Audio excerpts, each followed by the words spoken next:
جب تک جیوں میں آقا کوئی غم نہ پاس آئے، کوئی غم نہ پاس آئے۔ عزیزان گرامی وقار، تاریخ اسلام میں خلافت کا تیسرا دور ختم ہوا سیدنا عثمان ابن عفان رضی اللہ تعالیٰ عنہ کی شہادت کے ساتھ ہی۔ جیسے کہ کل میں نے عرض کیا، فتنوں کا ایک دروازہ کھل چکا تھا۔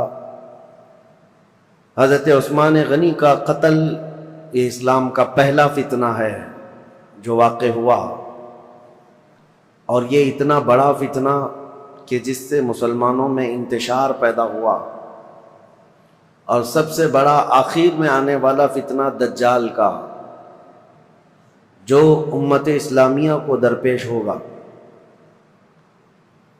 کل جیسے کہ میں نے آپ کو بتایا، سیدنا عثمان ابن عفان رضی اللہ تعالیٰ عنہ کی زمانے خلافت کے آخری دور میں سبائی فتنہ جنم لے چکا تھا، عبداللہ بن سبا کی طرف سے ڈالا ہوا فتنہ، اور یہ مسلمانوں میں انتشار پیدا کرنے اور ان میں جماعتیں پیدا کرنے کے لیے مسلسل کوششیں کر رہے تھے۔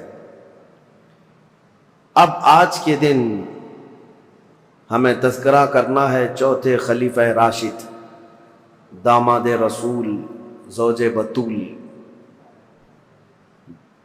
اور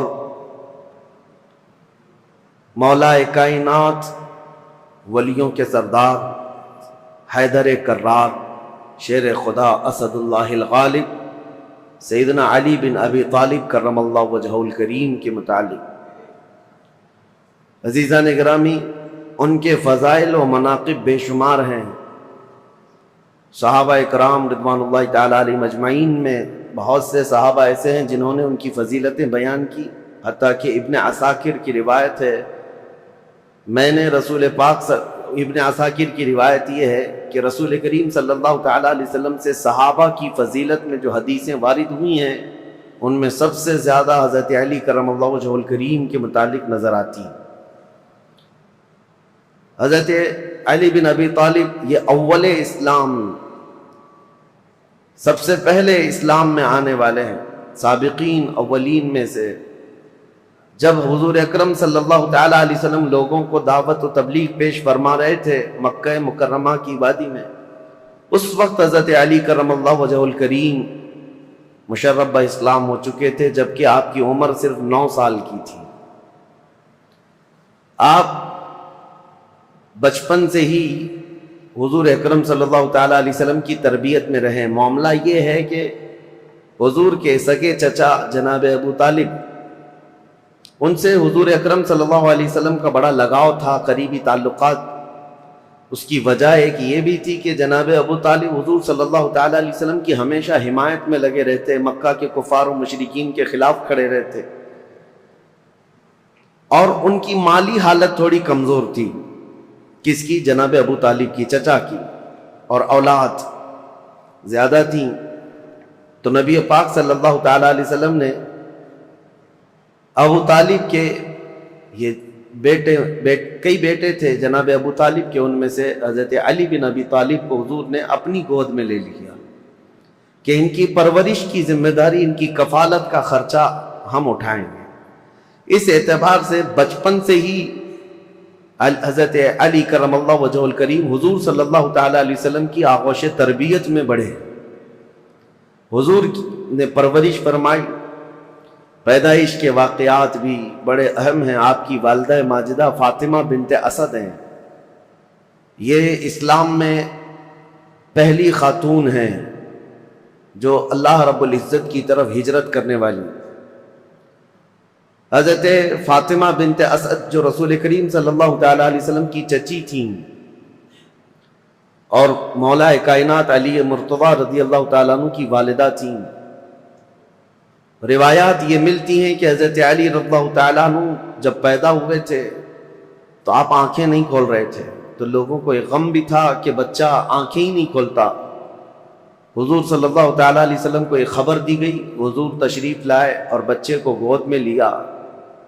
حضرت علی بن ابی طالب کرم اللہ وجہہ الکریم حضور صلی اللہ تعالیٰ علیہ وسلم سے تقریباً 31 سال بعد، یعنی حضور کی ولادت کے 31 سال بعد آپ پیدا ہوئے ہیں، تو گود میں لیا حضرت علی کو، اور اس کے بعد اپنے منہ سے لعاب پاک نکال کر حضرت علی کے منہ میں انگلی رکھا،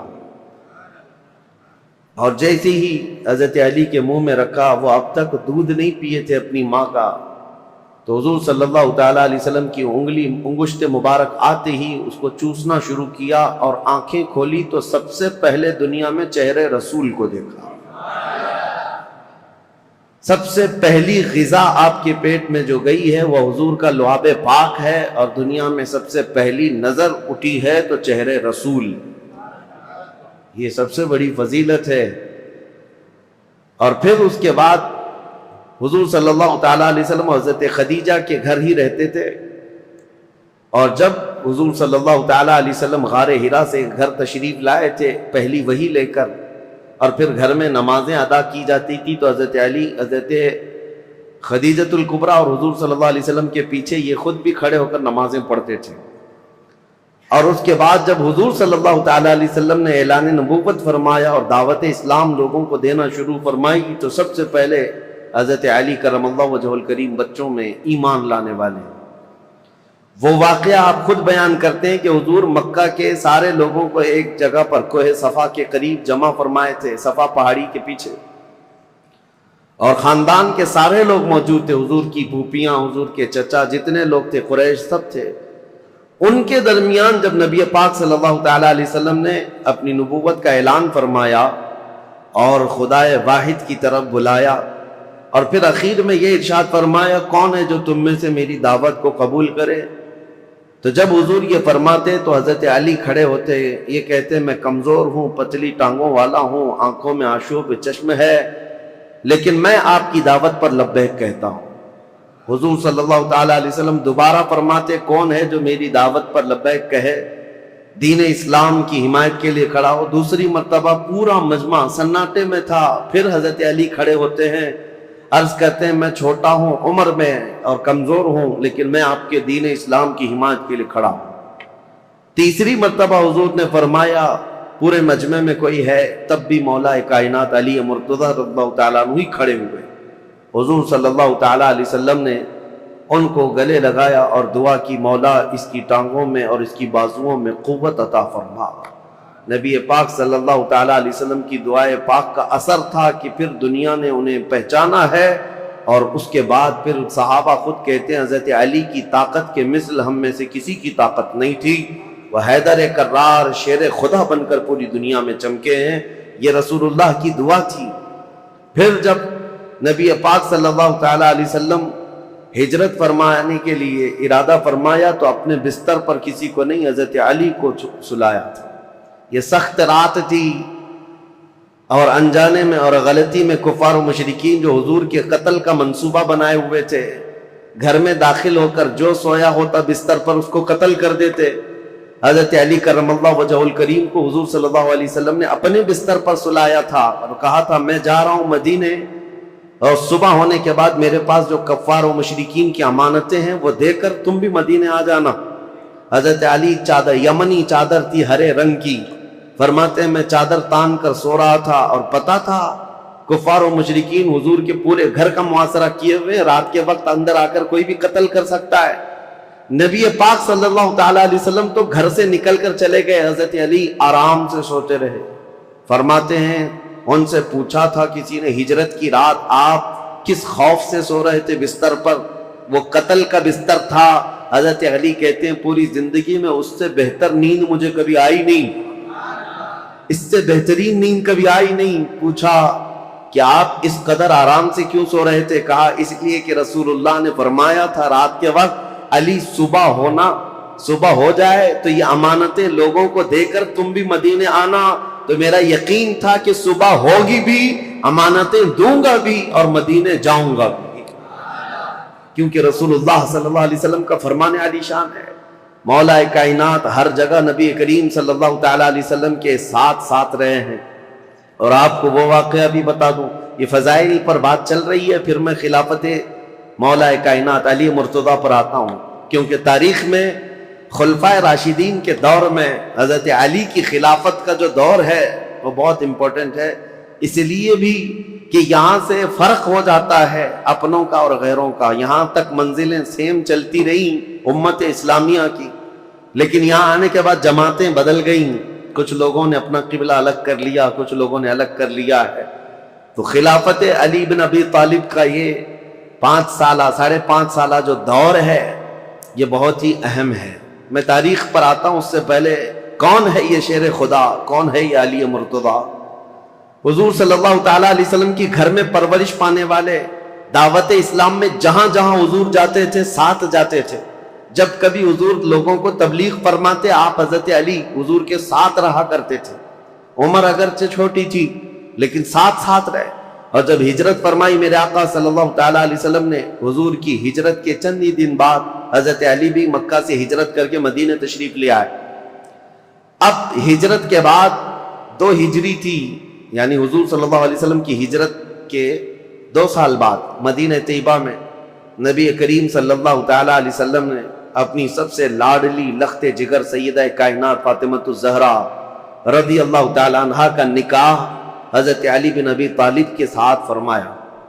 حضرت علی حیادار تھے، شرمیلے تھے۔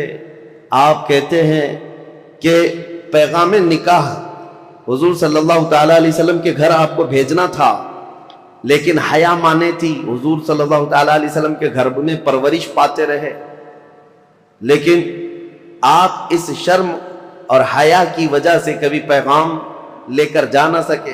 خود نبی پاک صلی اللہ تعالیٰ علیہ وسلم نے حضرت علی کرم اللہ وجہہ الکریم کو طلب فرمایا اور پھر اپنی بیٹی کے نکاح کا معاملہ سامنے رکھا۔ حضرت علی خوش ہو گئے، اور پھر اس کے بعد حضور صلی اللہ تعالیٰ علیہ وسلم نے فرمایا مہر میں کیا دے سکتے ہو؟ پھر ان کے لیے مہر کے انتظام کا حکم دیا۔ حضرت علی خود گئے، وہ ایک باغیچے میں مزدوری کرتے تھے، کما کر کے جو انہوں نے جمع کیا تھا اور ان کے پاس جو لوہے کی زیرہ تھی وہ بیچ کر یا گروی رکھ کر مال جمع کیا، 400 مسقال چاندی۔ یہ حضرت فاطمہ الزہرا رضی اللہ تعالیٰ عنہا کے لیے مہر مقرر فرمایا گیا۔ اور جو جہیز کے متعلق بہت سارے لوگ یہ کہتے ہیں، حضرت فاطمہ کے جہیز میں حضور صلی اللہ تعالیٰ علیہ وسلم نے مٹی کے برتن دیے تھے، مشکیزہ دیا تھا، چارپائی اور ایک گدا، ایک تکیہ اور کچھ چیزیں استعمال کی دی تھیں۔ اس کو لے کر کے جو جہیز کا معاملہ چلایا جاتا ہے، حضرت فاطمہ کا جہیز یہ تھا۔ اس کی حقیقت بھی میں بتاؤں، حضرت فاطمہ کا جو جہیز تھا وہ پورا حضرت علی کے پیسوں سے خریدا ہوا تھا۔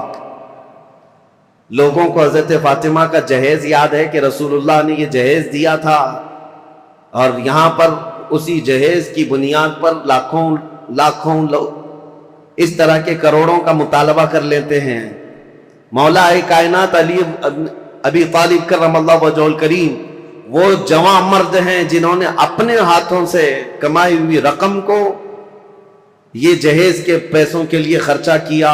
حضرت فاطمہ الزہرا رضی اللہ تعالیٰ عنہ کا جہیز کا جو سامان ہے وہ ان کے پیسوں سے خریدا ہوا۔ آج بھی اگر جہیز کی سنت یاد ہے تو ہونا تو یہی چاہیے کہ عورت کے باپ سے نہیں، خود اپنے ہاتھوں سے کما کر کے حاصل کرو۔ بہت سارے آج کے دور میں بھی بھکاری پیدا ہوئے ہیں۔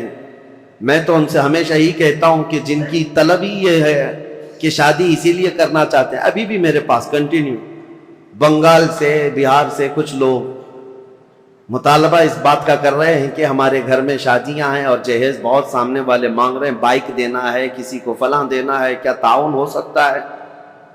ہم نے کہا یہ بائک خرید کر دینے کے لیے علامان فاؤنڈیشن تیار کیا گیا ہے، جہیز کے لیے۔ ہم نے ان کو یہ کہا پہلی بات تو یہ ہے بائک دینا نہیں دینا یہ بعد میں، بیٹی ہی مت دو پہلے ایسے بھکاری کو جو تمہارے گھر سے کھانا چاہتا ہو، تمہاری بیٹی کو کیا کھلائے گا؟ مجھ سے اگر مشورہ لینا چاہتے ہو تو میں اس داماد کو یہی کہوں گا ایک کھٹوری لے لو، کسی مسجد کے باہر بیٹھ جاؤ، روزانہ ایک ایک سکہ گرتا رہے گا اور جہیز سے زیادہ مال اس میں جمع ہو جائے گا۔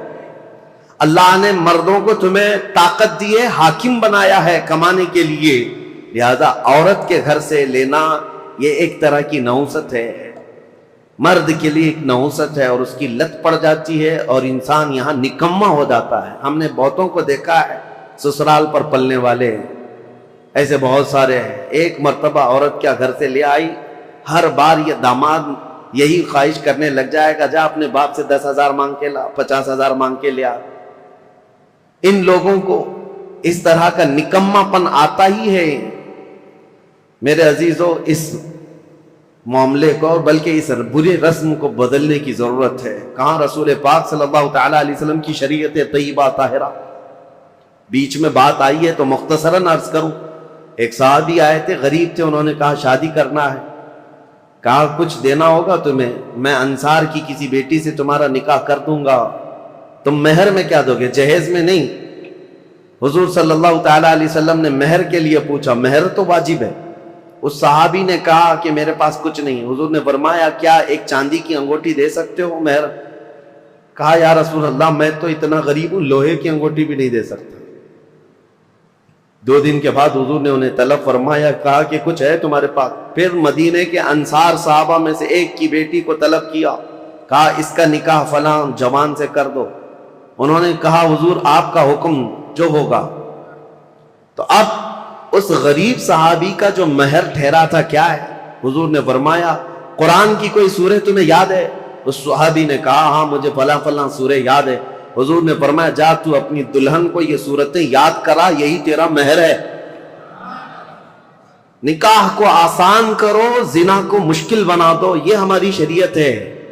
یہ نہیں ہے کہ زنا آسان کر دو اور نکاح اتنا بھاری کر دو کہ اس کے لوازمات اتنے بڑھ گئے کہ جوان لوگ آج نکاح کرنے میں گھبرانے لگتے ہیں, اتنا مال کیسے جمع کروں. جس کو پوچھو وہ یہی کہتا ہے ابھی اسٹینڈ ہونا ہے, مجھے ایسا لگتا ہے ابھی ہوا پہ چل رہا ہے. سب کو سٹینڈ ہونا ہے, ابھی تک سٹینڈ ہوا ہی نہیں. چھوڑو ان برے رسم و رواج کو. اصل بات یہ ہے کہ ہم جس ملک میں رہتے ہیں ہندوانہ رسم و رواج ہمارے درمیان آ گئی ہیں, ورنہ عرب میں آپ ہوتے تو پتہ چلتا کہ لڑکیاں مہر کتنا مانگتی ہیں. بیچارے عرب لوگ 35-40 سال کے ہو جاتے ہیں, ان کو شادی کرنا مشکل ہو گیا. وہاں الٹا معاملہ ہے, وہاں الٹا معاملہ ہے, لڑکیاں مانگتی ہیں بہت, اور کم سے کم 50,000 ریال جو سعودی کے ہوتے ہیں, یعنی 10-11 لاکھ یا 12 لاکھ مہر میں رکھواتی ہیں. یہ وہاں کا مزاج ہے. اور جب ان سے کہا جائے نہیں ہم کو پیسے نہیں دینا پڑتا ہے, لڑکی پیسے دیتی ہے, تو عرب والے کہتے ہیں ہم تو ایسی 4 کرنے کو تیار ہیں فری میں. جاؤ کسی بھی ہندوستانی لڑکی کے باپ سے کہو کہ کچھ بھی جہیز مت دینا, کوئی چیز مت دینا, یوں ہی دے دینا, لڑکی ہم بیاہ کر کے لے آئیں گے. اسی لیے بہت سارے عرب یہاں سے آ کر کے نکاح کر کے لے جاتے ہیں. ابھی ہمارے کئی لوگ ہیں وہ یہ کہنے لگ گئے کہ ہم انڈونیشیا سے شادی کر کے لا رہے ہیں. عرب میں بہت مشکل ہو گیا ہے. دونوں نظام غلط ہو گئے ہیں, شریعت مصطفیٰ سے ہٹے ہوئے نظام ہے. بات مختصراً اتنی عرض کروں گا, اگر ہمارے لیے آئیڈیل ہے, کوئی نمونہ عمل ہے, تو رسول اللہ صلی اللہ تعالیٰ علیہ وسلم کی بیٹی کی شادی, مولا علی کرم اللہ وجہہ الکریم کی شادی, یہ دیکھنا چاہیے, آپ کو پڑھنا چاہیے کہ ان کی شادی کیسی ہوئی تھی. کوئی نوجوان پوچھنے کو تیار نہیں ان کی شادی کیسی ہوئی تھی. کوئی یہ نہیں پوچھتا کہ ان کی شادی کیسی ہوئی, وہ اپنے اعتبار سے شادیاں رچاتا ہے. بہرحال سیدنا علی بن ابی طالب رضی اللہ تعالیٰ عنہ جب ہجرت کر کے آئے تھے, تو ایک معاملہ اور بھی میں بتا دوں, آپ کی قرابت رسول اللہ کے ساتھ.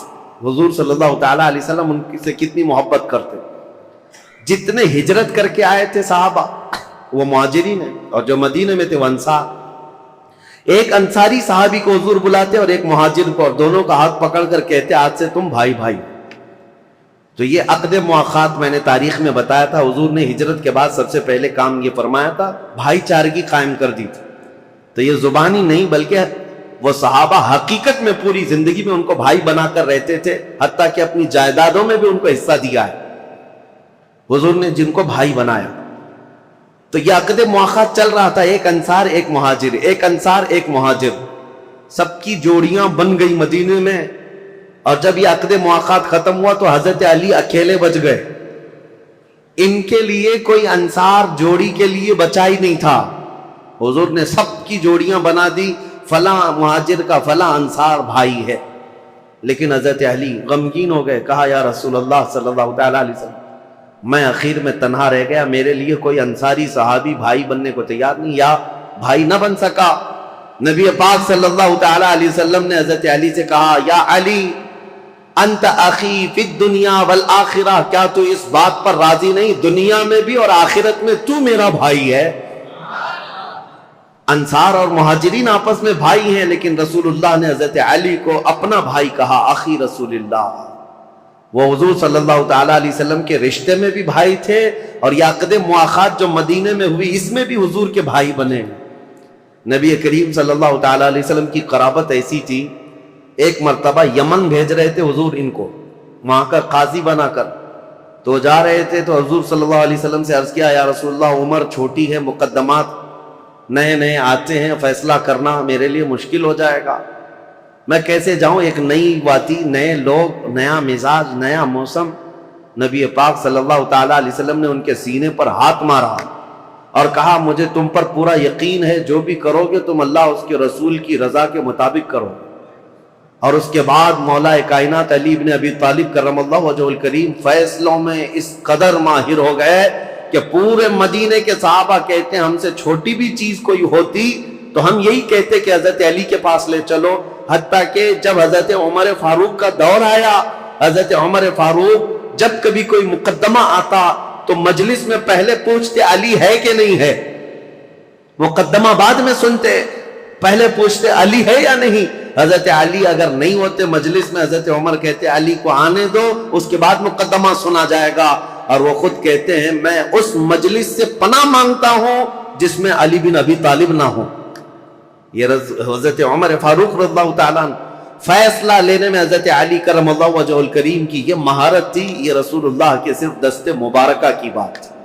حضور نے ان کے سینے پر مار کر کہا تھا کہ تم اللہ اس کے رسول کی رضا کے مطابق فیصلے کرو گے۔ پھر ایک مرتبہ حضور صلی اللہ تعالیٰ علیہ وسلم جنگ تبوک میں جا رہے تھے، تو اس وقت حضرت علی اس جنگ میں شریک نہیں، آپ کو مدینے کا حاکم بنایا گیا تھا، کیونکہ جب بھی جنگ میں جاتے تھے تو مدینے میں کسی کو امیر بنا کر جاتے تھے، کیونکہ مدینہ طیبہ میں جو بچے، بوڑھے اور خواتین جو جہاد میں شریک نہیں ہیں، ان کی نگرانی کے لیے بھی کوئی ہونا تھا۔ تو اس بار حضرت علی کی باری آئی، حضرت علی کو بنایا گیا کہ تم حضور صلی اللہ تعالیٰ علیہ وسلم کی غیر موجودگی میں مدینے کے والی ہو، مدینے کے حاکم ہو۔ آپ کے آنکھوں میں آنسو آ گئے۔ یہ وہ علی بن ابی طالب ہیں جو بدر میں شریک ہیں، احد میں شریک ہیں، خندق میں شریک ہیں، ہر جنگ میں شرکت کی ہے۔ اور یہ جنگ تبوک میں جانے سے آپ کو روکا گیا تو آئے، کہا یا رسول اللہ صلی اللہ تعالیٰ علیہ وسلم، کیا مجھے بچوں اور عورتوں پر حاکم بنا کر آپ جا رہے ہیں؟ میں بچوں اور عورتوں کی دیکھ بھال کے لیے رہ جاؤں؟ نبی پاک صلی اللہ تعالیٰ علیہ وسلم نے ان کے لیے ایک جملہ فرمایا، اے علی، کیا تم اس بات کو پسند نہیں کرتے کہ تم میرے لیے ویسے ہی ہو جیسے موسیٰ علیہ السلام کے لیے حضرت ہارون علیہ السلام تھے؟ جب موسیٰ علیہ السلام کوہ طور پر جا رہے تھے تورات لینے کے لیے اللہ کی بارگاہ میں، تو حضرت ہارون علیہ السلام کو انہوں نے اپنا وزیر بنایا تھا اور اپنا وزیر مقرر کیا تھا 40 دن تک کے لیے۔ ہاں بس نبی پاک صلی اللہ علیہ وسلم فرماتے ہیں، اے علی، تم میرے لیے ویسے ہی ہو جیسے موسیٰ علیہ السلام کے لیے حضرت ہارون علیہ السلام تھے، بس فرق اتنا ہے کہ میرے بعد کوئی نبی نہیں آئے گا۔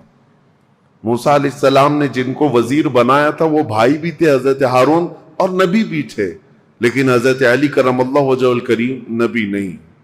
اب یہاں سے ان حدیثوں کو سننے کے بعد ذہن صاف کر لیں، جتنا بھی بڑا مقام ہے مولا کائنات علی بن ابی طالب کا، لیکن وہ نبوت کا درجہ نہیں ہو سکتا، نبی نہیں ہو سکتے، کیونکہ اگر رسول اللہ کے بعد کسی کو نبی تسلیم کیا تو پھر وہ اسلام میں آیا ہی کہاں ہے؟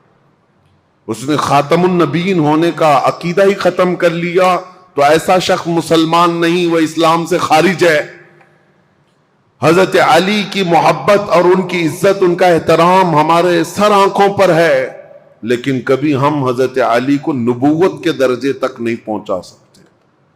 لیکن کچھ جماعتیں ایسی ہوئیں شیعہ حضرات میں، سب نہیں، شیعہ میں بہت سارے فرقے پیدا ہوئے، تقریباً 70 فرقے تو میں پڑھ کر کے آیا، باقی ہے کتنے معلوم نہیں۔ اس وقت سے حضرت عثمان غنی کی شہادت کے بعد سے جو شیعہ حضرات کی جماعتیں شروع ہوئیں، اہل تشیع بھی ان کو کہتے ہیں، اور رافضی بھی ہیں، یہ ہر زمانے میں رہے، اور ان میں فرقے بہت سارے ہوئے، کیسانیہ، غلات، اسماعیلیہ، دروزیہ، بزاریہ، نظاریہ، امامیہ، بہت سارے فرقے اس میں پیدا ہوئے، سب کے الگ الگ تھوڑے تھوڑے سے عقیدوں میں یا مسائل میں فرق ہے، لیکن ہے ایک ہی مینیو، کسی میں لال مرچی زیادہ، کسی میں ہلدی زیادہ، بس مینیو ایک ہی ہے، مین چیز جا کر کے وہیں پر ختم ہوتی ہے۔ حضرت علی کرم اللہ وجہ الکریم، مولا علی کرم اللہ وجہ الکریم کے متعلق جو عقائد گڑھے گئے، اس میں سے ایک فرقہ ایسا ہے جو حضرت علی کو خدا کے درجے تک پہنچاتا ہے، اور ان کا عقیدہ یہ بھی ہے کہ اللہ تعالی حضرت علی کی شکل میں دنیا میں آیا، نعوذ باللہ من ذالک، رب الارباب کہا، خالق کہا۔ ہم ایسے عقیدوں کے سخت خلاف ہیں، شرک ہرگز ہماری جماعت میں نہیں آ سکتا۔ حضرت علی رضی اللہ تعالیٰ عنہ کے لیے کچھ لوگوں نے الوہیت کا عقیدہ یعنی خدا ہونے کا عقیدہ بنایا، اور ایک فرقہ ایسا آیا وہ تو یہ کہنے لگے نبوت جو ہے وہ حضرت علی کو ملنے والی تھی، اور حضرت علی سوئے تھے تو اس لیے محمد صلی اللہ علیہ وسلم کو جبرائیل دے کے چلے گئے۔ یہ ایسا ہی بتا رہے ہیں جیسے نان کٹائی دے کر چلے گئے۔ ارے میاں نبوت ہے، جو جاگ رہا ہے اس کو نان کٹائی مل گئی، جو سو رہا ہے اس کو نہیں ملی، کوئی مٹھائی ہے؟ نبوت اللہ تعالیٰ نے عالم ارواح میں ہی چن لیا ہے کہ کون نبی ہونے والا ہے۔ یہ سویا جاگتا ہوا معاملہ نہیں ہے، ابھی دنیا میں کوئی پیدا بھی نہیں ہوا تھا، صرف روحیں تھی، اسی وقت روحوں میں اللہ نے منتخب کر لیا ہے کہ کون نبی ہوگا۔ ایک بات یاد رکھیں، یہ عقیدہ مسلم عقیدہ اسلام کا کہ کوئی بھی شخص اپنی محنت، اپنی عبادت، اپنی ریاضت سے نبی ہرگز نہیں ہو سکتا۔ نبی صرف اللہ کے انتخاب سے ہوتا ہے۔ ہاں ولی بن سکتے ہو، آپ کثرت سے عبادت کر رہے ہو، اللہ کے ولی بن گئے، پرہیزگار بن گئے۔ ولی تو کوئی بنتا ہے کبھی عبادات سے، محنت سے، کثرت سے، اور کبھی عطا سے، لیکن نبی محنت سے، عبادت سے نہیں ہوتا۔ تم 1,00,000 سال بھی سجدے میں سر جھکا کر بیٹھے رہو، نبی نہیں بنو گے۔ نبی تو اللہ تعالیٰ کے انتخاب سے، اور اب تو کسی کے نبی ہونے کا امکان ہی نہیں۔ حضور صلی اللہ تعالیٰ علیہ وسلم کے آنے کے بعد کوئی نبی نہیں آئے گا۔ یہ عقیدہ ضروری ہے، کیونکہ حضرت علی رضی اللہ تعالیٰ عنہ کے متعلق بہت ساری چیزیں گڑھی گئی ہیں۔ بیچ کا راستہ یہی ہے جو حق ہے، اہل سنت و جماعت کا راستہ، کہ ہم مولا کائنات علی ابن ابی طالب کرم اللہ وجہ الکریم کو اسی عظمت کے ساتھ مانتے ہیں جیسے رسول اللہ کے صحابہ مانتے تھے، اور حضور نے جیسے ان کے متعلق فضیلت بیان فرمائی، وہی اسی حیثیت سے ہم مولا کائنات علی ابن ابی طالب رضی اللہ تعالیٰ عنہ کو سر آنکھ پر رکھتے ہیں۔ ہم ان وہابیوں کی طرح بھی نہیں جو حضرت علی رضی اللہ تعالیٰ عنہ کی شان کو گھٹاتے ہیں، نعوذ باللہ۔ ہم برسر اعلان یہ کہتے ہیں کہ رسول اللہ صلی اللہ تعالیٰ علیہ وسلم نے غدیر خم پر یہ خطبہ ارشاد فرمایا تھا، من کنت مولا فہذا علی مولا۔ یہ حدیث اتنی تواتر کے ساتھ ہے کہ اتنے صحابہ اور اتنے لوگوں نے اس حدیث کو بیان کیا ہے کہ ان کا جھوٹ پر جمع ہونا محال ہے، اس لیے یہ حدیث بڑے اعلیٰ درجے کی ہے۔ میرے آقا صلی اللہ علیہ وسلم نے فرمایا تھا، میں جس کا مولا ہوں علی بھی اس کے مولا، علی بھی اس کے مولا ہیں۔ اب اس حدیث کو لے کر کے بھی بہت سارے لوگ ہنگامہ مچاتے ہیں کہ رسول اللہ صلی اللہ تعالیٰ علیہ وسلم تمام نبیوں کے مولا ہیں، تو حضرت علی نبیوں کے بھی مولا ہیں، وہ نبیوں کے اوپر بھی لے کر چلے گئے، کیونکہ یہ حدیث ہے۔ حضور نے فرمایا مولا کے عربی میں کئی معنی ہیں۔ مولا عربی میں جو ہے آقا کو بھی کہتے ہیں، غلام کو بھی کہتے ہیں، مددگار کو بھی کہتے ہیں، دوست کو بھی کہتے ہیں۔ عربی کی شدھ بدھ رکھنے والا وہ سمجھے گا کہ کہاں کیا معنی لینا ہے۔ اسی طرح سے اگر عربی کی ترجمے کرنے لگ جائیں تو پھر اوٹ پٹانگ حرکتیں شروع ہو جائیں گی، جیسے گوگل ٹرانسلیٹ کر کے دے دیتا ہے، وہ کچھ بھی جیسا ہو اسی طرح سے اٹھا کر دے گا۔ ایک لفظ عربی میں آتا ہے اور اس کے 70 معنی ہیں، کسی کے 50 معنی، کسی کے 500 معنی ہیں۔ عربی کی ڈکشنری اگر آپ سمجھنا چاہیں تو بہت وسیع ہے، سمندر ہے یہ عربی لغت۔ یہاں تک کہ ایک ایک لفظ پر لوگوں نے کتاب لکھ ڈالی ہے، عربی کے ایک ایک لفظ پر۔ تو مولا کا مطلب کئی معنی ہیں، تو جہاں پوری کائنات مراد ہوگی، حضور نے فرمایا میں جس کا مولا ہوں، یقیناً میرے نبی آقا ہیں، جس کے حضور آقا ہیں، حضرت علی بھی اس کے آقا ہیں۔ لیکن نبیوں کے متعلق یہ معنی نہیں لیا جائے گا۔ انبیاء کرام افضل ہیں، پوری مخلوق میں سب سے افضل ہیں، اور جو بھی ہوگا نبیوں کے بعد افضل ہوگا۔ بہرحال میں یہ ٹاپک کو صرف آپ کے سامنے اس لیے رکھ رہا ہوں کہ سوشل میڈیا کے اس بھیانک دور میں انہی حدیثوں کا سہارا لے کر بھولے بھالے نوجوانوں کے دماغ میں یہ باتیں ڈالی جاتی ہیں۔ یہ چیزیں بھی لائی گئی ہیں، حضرت علی نبیوں سے افضل ہیں۔ نہیں، اللہ کے انبیاء جتنے نبی ہیں وہ کائنات میں روئے زمین میں سب سے افضل انسان ہیں، اور ان کے بعد دوسرے صحابہ میں افضلیت ہے۔ سیدنا علی بن ابی طالب کرم اللہ وجہہ الکریم کے کمالات، اب میں آپ کو کیا بتاؤں کہ قرآن پاک کی جو آیت میں نے پڑھی ہے، محمد الرسول اللہ والذین معہ اشداء علی الکفار رحماء بینہم تراہم رکعا سجدا، ان میں یہ چاروں خلفائے راشدین کا ذکر آ گیا ہے۔ صاحب یعنی مفسرین یہ فرماتے ہیں اس آیت میں حضرت علی رضی اللہ تعالیٰ عنہ کا ذکر بھی ہے، اور ابن عساکر نے تو یہ روایت کیا ہے کہ قرآن کی تقریباً 300 آیتیں ایسی ہیں جس میں حضرت علی رضی اللہ تعالیٰ عنہ کی فضیلت ثابت ہوتی ہے۔ اتنی بڑی بات ہے یہ۔ مولا علی کرم اللہ وجہہ الکریم کے فضائل و مناقب بے شمار ہیں۔ اب ان کا دور کیسے آیا، ان کی فضیلتیں آپ سنتے رہتے ہیں، اور سچ فرمایا شاعر نے ان کی فضیلت میں ایک جملہ کافی ہے، شاہ مرداں شیر یزداں قوت پروردگار، لا فتح الا علی لا سیف الا ذوالفقار۔ فارسی کا یہ لفظ ہے، فارسی کا یہ شعر ہے جس میں شاعر یہ کہتا ہے شاہ مرداں یعنی انسانوں کا کوئی بادشاہ ہے تو مولا کائنات علی بن ابی طالب ہے، شیر یزداں اللہ کا کوئی شیر ہے تو علی بن ابی طالب ہے۔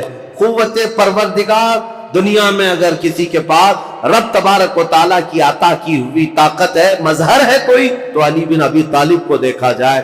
لا فتح الا علی، شاعر یہ کہتا ہے حقیقت میں جوان کہلانے کے لائق کوئی ہے تو ابو طالب کا بیٹا علی ہے، اور پھر اگر تلوار کسی کی ذکر کرنے کے لائق ہے تو وہ ذوالفقار حیدری علی کی تلوار ہے۔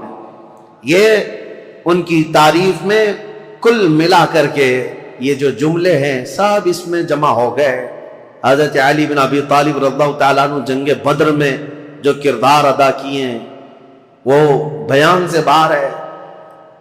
جتنے لوگوں پر آپ بڑھ چڑھ کر کے حملہ کرتے رہے، کفار و مشرکین، جوانی کے عالم میں حضرت علی رضی اللہ تعالیٰ عنہ کے متعلق بیان کیا، بہت ہٹا کٹا جسم تھا، بہت توانا تھے، طاقت سے، کافی بھاری آپ کا پیٹ تھا، اور لوہے کا خود پہننے کی وجہ سے ہمیشہ تو سر کے بال نکل گئے تھے۔ اتنی جنگوں میں شرکت فرماتے رہے، لوہے کی وہ ٹوپی ہوا کرتی تھی، اور وہ وقت آپ یاد کریں 7 ہجری جب رسول کریم صلی اللہ تعالیٰ علیہ وسلم صحابہ کو لے کر خیبر نکلے تھے، تقریباً مدینے سے 200 کلومیٹر دور یہ خیبر کی وادی ہے جہاں یہودیوں نے اپنا اڈا بنا لیا تھا، اور مسلمانوں کے خلاف روزانہ نت نئے فتنے وہاں سے نکلتے تھے اور منصوبے بنائے جاتے تھے حضور کے خلاف، مدینے کے خلاف، اور مکہ کے مشرکین بھی اس میں حصہ لیتے تھے۔ نبی کریم صلی اللہ تعالیٰ علیہ وسلم کو خبر یہ ہوئی کہ خیبر کے یہودی ایک جنگ کرنے کے لیے آ رہے ہیں مدینے، اور انہوں نے مکہ کے کافروں کو بھی بلا لیا ہے، نجد کے کافروں کو بھی بلا لیا ہے، سب کو جمع کر کے دعوت دی ہے۔ حضور کو جیسی یہ خبر ملی، ابھی یہودی خیبر سے نکلتے کیا رسول اللہ خود صحابہ کے ساتھ خیبر پہنچ گئے۔ اور میں نے یہ خیبر کی تفصیلی جنگ کا بیان آپ کے سامنے پیش کر چکا ہوں جمعہ میں، جیسے سیرت مصطفیٰ کا جو درس کنٹینیو چلتا ہے اس میں جنگ خیبر میں نے بیان کیا ہے۔ یہ سخت قسم کی جنگ تھی، یہودی بڑے بڑے قلعوں میں وہاں پر محفوظ رہتے تھے، اتنے بڑے قلعے تھے ان کے، آج تک وہ موجود ہیں، 1400 سال کے بعد آج بھی وہ قلعے وہاں پر ویسی ہیں۔ ان یہودیوں کی پناہ گاہ تھی، اس میں بیٹھ کر کے حملے کرتے تھے، اور ان کا یقین تھا یہ کہ ان قلعوں کو کوئی عبور نہیں کر سکتا۔ جب صحابہ وہاں پہنچے تھے یہودیوں کی حالت خراب تھی، اور ان کے ہاں ایک مرحب نامی شخص تھا جس کا دعویٰ تھا وہ 1000 آدمیوں سے اکیلا لڑ سکتا ہے، 1000 انسانوں سے اکیلا لڑ سکتا ہے۔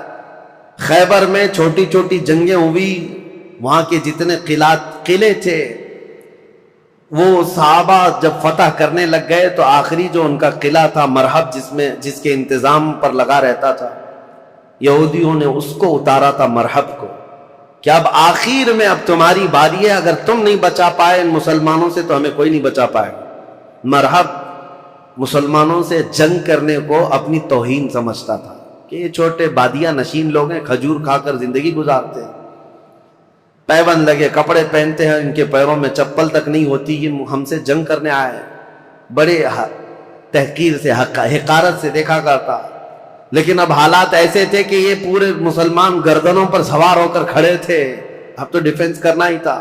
مرحب جب اپنے قلعے سے باہر آیا تو یہ سخت قسم کی جنگ تاریخ اسلام میں لکھی گئی ہے، کیونکہ خیبر فتح ہونے کے بعد ہی سارے فتوحات کا دروازہ کھل گیا ہے اسلام کے لیے۔ ساری فتحیں جتنی ہوئی یہ خیبر کے بعد، فتوحات کا دروازہ کھل گیا تھا جو رکنے کا نام نہیں لیتا۔ تو جیسے ہی مرحب سامنے آیا تو اس نے پکار کر کے یہ کہا شعر پڑھتے ہوئے کہ تمہیں پتا ہے کہ خیبر پورا مجھے پہچانتا ہے، یہاں کے در و دیوار سے پوچھو کہ مرحب کس کا نام ہے۔ مرحب کی آواز سے اور اس کے چلنے پھرنے سے یہاں کے پتھر بھی کانپتے ہیں۔ وہ رجزی اشعار پڑھ رہا تھا۔ تو حضرت علی کرم اللہ وجہہ الکریم اس جنگ میں کیسے شریک ہوئے تھے؟ یہ 3 دن تک کنٹینیو چل رہی تھی، صحابہ کو فتح نہیں مل رہی تھی، کچھ صحابہ شہید بھی ہو گئے تھے، اور رات کے وقت رسول کریم صلی اللہ تعالی علیہ وسلم بیٹھے اور کہا کل کی صبح ہونے دو، میرے ہاتھ میں جو پرچم ہے میں ایسے کو دوں گا جس کو اللہ اس کے رسول بے حد چاہتے، اور اللہ تعالیٰ نے اس کے ہاتھ میں یہ فتح رکھی ہے۔ صحابہ کہتے ہیں پوری رات ہم نہیں سوئے۔ حضور نے جو یہ بشارت دی تھی اس میں بشارتیں کیا کہتی ہیں؟ ایک تو یہ تھی کہ قلعہ اس کے ہاتھ فتح ہوگا، دوسرا یہ کہ اللہ اس کو اور اس کے رسول بے حد اسے چاہتے ہیں۔ حضرت عمر کہتے ہیں ہمیں غالب گمان یہی رہتا تھا کہ شاید جھنڈا ہمارے ہاتھ میں آئے گا۔ صبح اسی طرح رات کروٹ لے کر صحابہ نے گزاری تھی کہ ہمارا نام آ جائے گا۔ جیسی صبح ہوئی نبی کریم صلی اللہ تعالیٰ علیہ وسلم نے صحابہ کی جماعت کو جمع کیا، سب گردنیں اٹھا کر حضور کو دیکھ رہے تھے کہ یہ جھنڈا کس کے ہاتھ میں ہوگا۔ پھر رسول کریم صلی اللہ تعالیٰ علیہ وسلم نے پکار کر کہا علی بن ابی طالب کہاں ہے؟ اس جماعت میں وہ تھے ہی نہیں وہ صحابہ، کیونکہ اس وقت وہ بیمار تھے، بخار بھی سخت تھا۔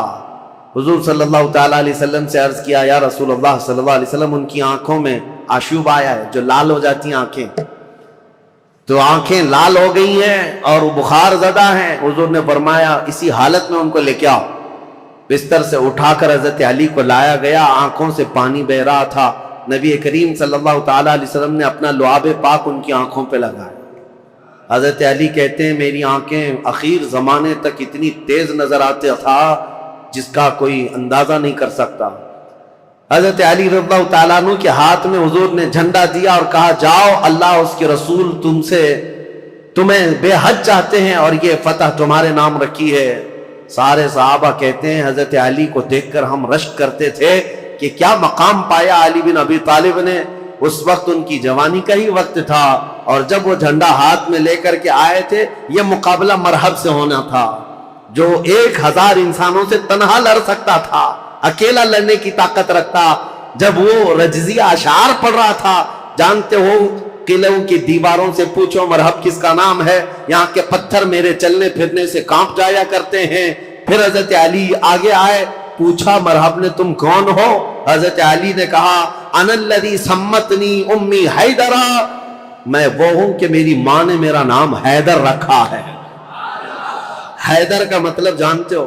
حیدر کا مطلب جنگل میں، گھنے جنگلات میں اپنے پیر پھیلائے ہوئے نہایت ہی سخت قسم کا چہرہ لے کر کے بھوکا پلٹوار کرنے والا وہ شیر ببر جس کو دیکھ کر کے پورے جنگل میں ہیبت طاری ہوتی ہے، اس کو عربی میں حیدر کہا جاتا ہے۔ حضرت علی کہتے ہیں عربی جاننے والے سمجھ سکتے تھے، انہوں نے رجزیہ اشعار میں حضرت علی نے صرف اتنا کہا انا الذی سمتنی امی حیدرا، میں تو وہ ہوں کہ میری ماں نے میرا نام حیدر رکھا ہے۔ مرحب نے کہا تجھ جیسے چھوٹے لڑکے سے میں مقابلہ کرنے کو اپنی توہین سمجھتا ہوں، میں توہین سمجھتا ہوں۔ حضرت علی نے کہا رسول کریم صلی اللہ تعالی علیہ وسلم کی جماعت سے ہوں، پہلے مجھ سے مقابلہ کر لو، بعد میں بڑے تمہارے مقابل میں آ جائیں گے۔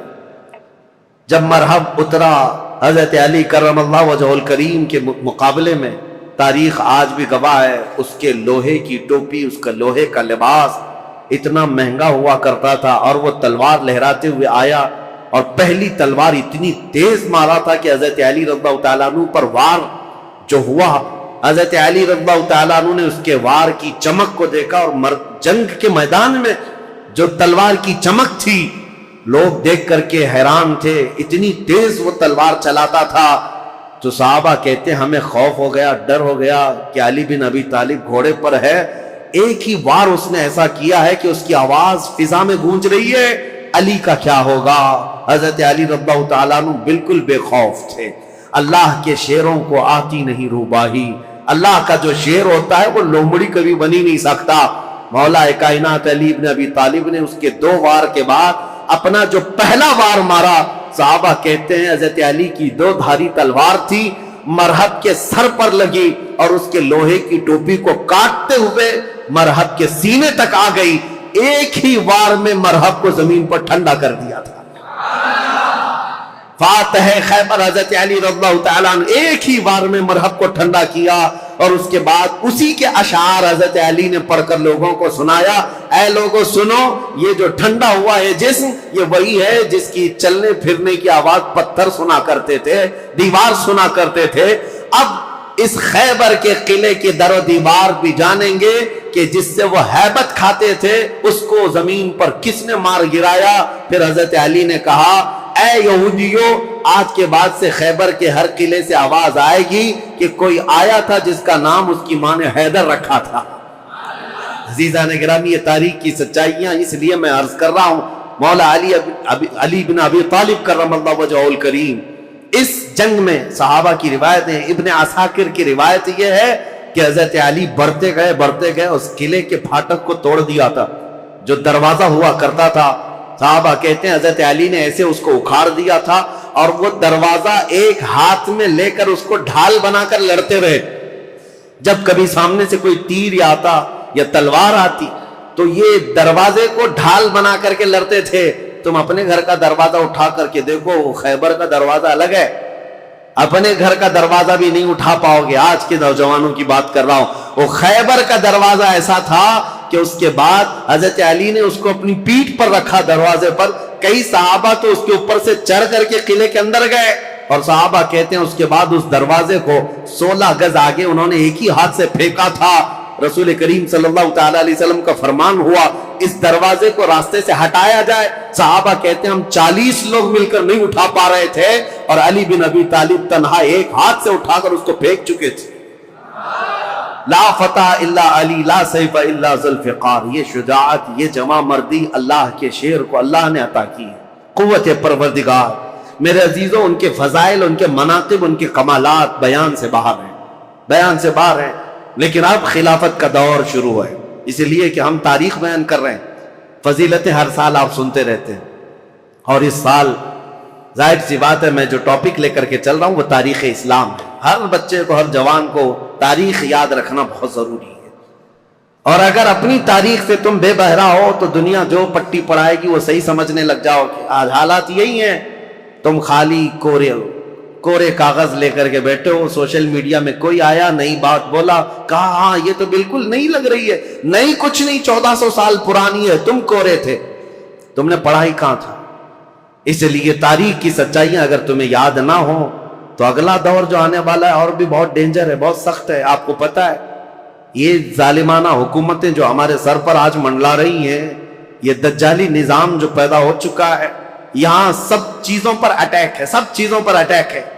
آپ یہ مت سمجھنا کہ یہ صرف ہماری مسجدیں گرا رہے ہیں یا ہماری خانقاہوں کو پامال کر رہے ہیں، بلکہ ماسٹر پلاننگ کے ساتھ تمہاری نسلوں کی تباہی کا انتظام ہو چکا ہے۔ ماسٹر پلاننگ کے اعتبار سے ایسے کہ یہاں پر باضابطہ ایجوکیشن منسٹر اسی کو بنایا جاتا ہے جو سخت قسم کا تعصب پسند ہو، تمہاری تاریخ کو توڑ مروڑ کر کے تمہارے اسکول کے سلیبس میں ایسی چیزیں ڈال دے کہ بچہ کچے دماغ میں پڑھتے پڑھتے یہی سمجھ جائے۔ آج حالات ایسی ہی ہیں۔ 10-20 سال پہلے جا کر کے آپ اسکول کے نصاب سلیبس کی کتابیں اٹھا کر کے پڑھیں، اس میں حضور صلی اللہ علیہ وسلم کے نام پر چیپٹر ہوا کرتا، صحابہ اکرام کے حضرت عمر فاروق کے نام پر چیپٹر ہوا کرتا تھا، کوئی نہ کوئی ٹیکسٹ بک میں آپ کو مل جائے گا۔ آج تو ہے ہی نہیں۔ تاریخ اسلام کی یہ سچائیاں، نہ اورنگزیب آئیں گے، نہ شہاب الدین غوری آئیں گے، تاریخ کو مٹا کر کے پتہ نہیں کون کون سے پہاڑی چوہوں کو لا کر رکھا ہے، سب طرح سے بدل کر کے، اس طرح کہ تعصب کی اینک ایسی پہن رکھی ہے انہوں نے کہ تمہارے بچوں میں یہ زہر پھیلتا جائے اور بچے تمہاری تاریخ سے بے بہرا ہو جائیں۔ آج اے نوجوانوں، اگر دنیا تمہاری تاریخ مٹانے کی کوشش کر رہی ہے تو اس وقت تمہاری ذمہ داری ہے، تمہاری ذمہ داری ہے۔ میں رشیا کی ایک چھوٹی سی کنٹری جہاں قرآن پر پابندی لگا کر تقریباً 70 سال گزر چکے تھے، 60 یا 70 سال، سوویت یونین کی لڑائیوں میں، اس سے پہلے جو وہاں کے حالات تھے، مارکسزم، لینن کا جو انقلاب آیا تھا، ریولیوشن، کچھ ممالک ایسے سخت اسٹرگل کر چکے ہیں، مسلمانوں کی اذانیں بھی بنتی، قرآن پر پابندی ایسی لگی تھی۔ ایک ہمارے اس تاریخ کو بیان کرنے والے ایک عالم دین ہے، انہوں نے کہا کہ اس ملک میں جانا ہوا تھا، مسجد نام کی کوئی چیز ہی نہیں تھی، ایک جگہ گئے بازار میں تو لوگوں سے معلوم کیا کہ آج جمعہ ہے، کہیں نماز ہے، تو دکان میں بیٹھا ہوا آدمی ہاتھ پکڑ کر لے گیا، ایک دروازہ کھولا، اس دروازے کے اندر دروازہ، اس کے بعد جانے کے بعد ایک کمرہ ہے، وہاں پر کچھ لوگ نماز پڑھ رہے ہیں۔ کہا یہاں سخت پابندی ہے، کھلے عام نماز نہیں پڑھ سکتے۔ نماز پڑھنے کے بعد علاقے کے لوگوں سے، اس عالم دین ہندوستانی تھے، مل کر کے انہوں نے کہا مسلمانوں پر اتنی سخت پابندیاں ہیں لیکن ہیں مسلمان اب تک، نماز تو پڑھ رہے ہیں تم لوگ چھپ کر ہی صحیح۔ انہوں نے کہا نماز ہی نہیں، ایک بچے کو انہوں نے سامنے کیا، ایک بچہ تھا تقریباً وہ 12 یا 13 سال کا، کہا یہ قرآن پڑھ سکتا ہے؟ تو وہ ہنسنے لگے، کہا قرآن پڑھ نہیں سکتا بلکہ یہ پورا حافظ قرآن ہے۔ یہ عالم دین کہتے ہیں میں اس کو جگہ جگہ سے قرآن پوچھتا رہا اور وہ قرآن زبانی سناتا رہا۔ ایسی جگہ پر جہاں اذان پر پابندی ہو، جہاں قرآن رکھ نہیں سکتے، ایک بچہ حافظ قرآن ہے۔ انہوں نے پوچھا کہ بیٹا یہ حفظ قرآن، باضابطہ مدرسہ لگتا ہے ہمارے ہاں، باضابطہ انوائرمنٹ چاہیے، پھر جا کر کوئی حافظ قرآن بنتا ہے، تم ایسی جگہ پر کیسے بنے؟ وہ کہتا ہے بس میں اپنی دادی سے سن سن کر حافظ قرآن بناؤں، میری دادی حافظ قرآن ہے۔ میں یہ مثال صرف اس لیے دینا چاہتا ہوں، اسلام پر چاہے جیسے ہی سخت حالات آ جائیں، اسلامی سپاہیوں نے اپنے بچوں میں اسلام نسل کرنے کا جب بیڑا اٹھا لیا ہے، دنیا کی عظیم طاقتیں بھی اسلام کو کچھ نہ کر سکی۔ آج وہ ذمہ داری تمہیں اٹھانے کی ضرورت ہے۔ تم یہ مت دیکھو کہ کہاں کیا بدلا جا رہا ہے سوشل میڈیا پر اور یا اسکولوں کے نصاب میں، سیلیبس میں اور فلموں میں، جو ہمیں فلما کر کے دکھایا جا رہا ہے۔ لوگ احتجاج کر کر کے بول رہے ہیں نا کہ اسلام پر ٹارگٹ ہے، 1000 کرنے دو انہیں۔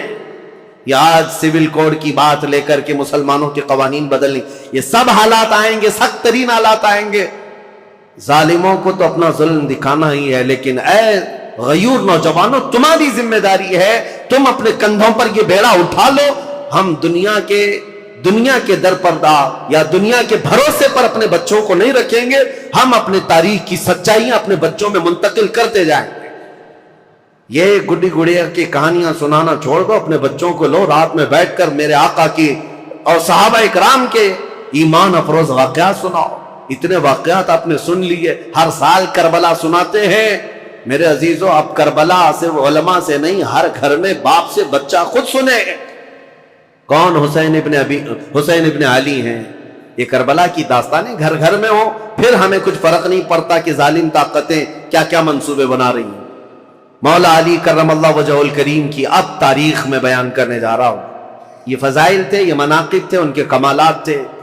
ان کے کمالات کے لیے اتنا کافی ہے کہ وہ رسول اللہ صلی اللہ علیہ وسلم کے بھائی ہیں، دنیا میں بھی اور آخرت میں بھی۔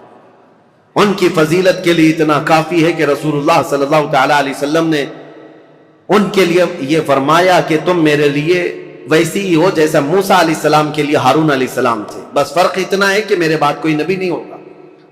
ان کی فضیلت کے لیے اتنا کافی ہے کہ سیدہ کائنات فاطمہ الزہرا ان کے نکاح میں ہیں، اور جنتی جوانوں کے سردار حسن و حسین ان کے بیٹے ہیں۔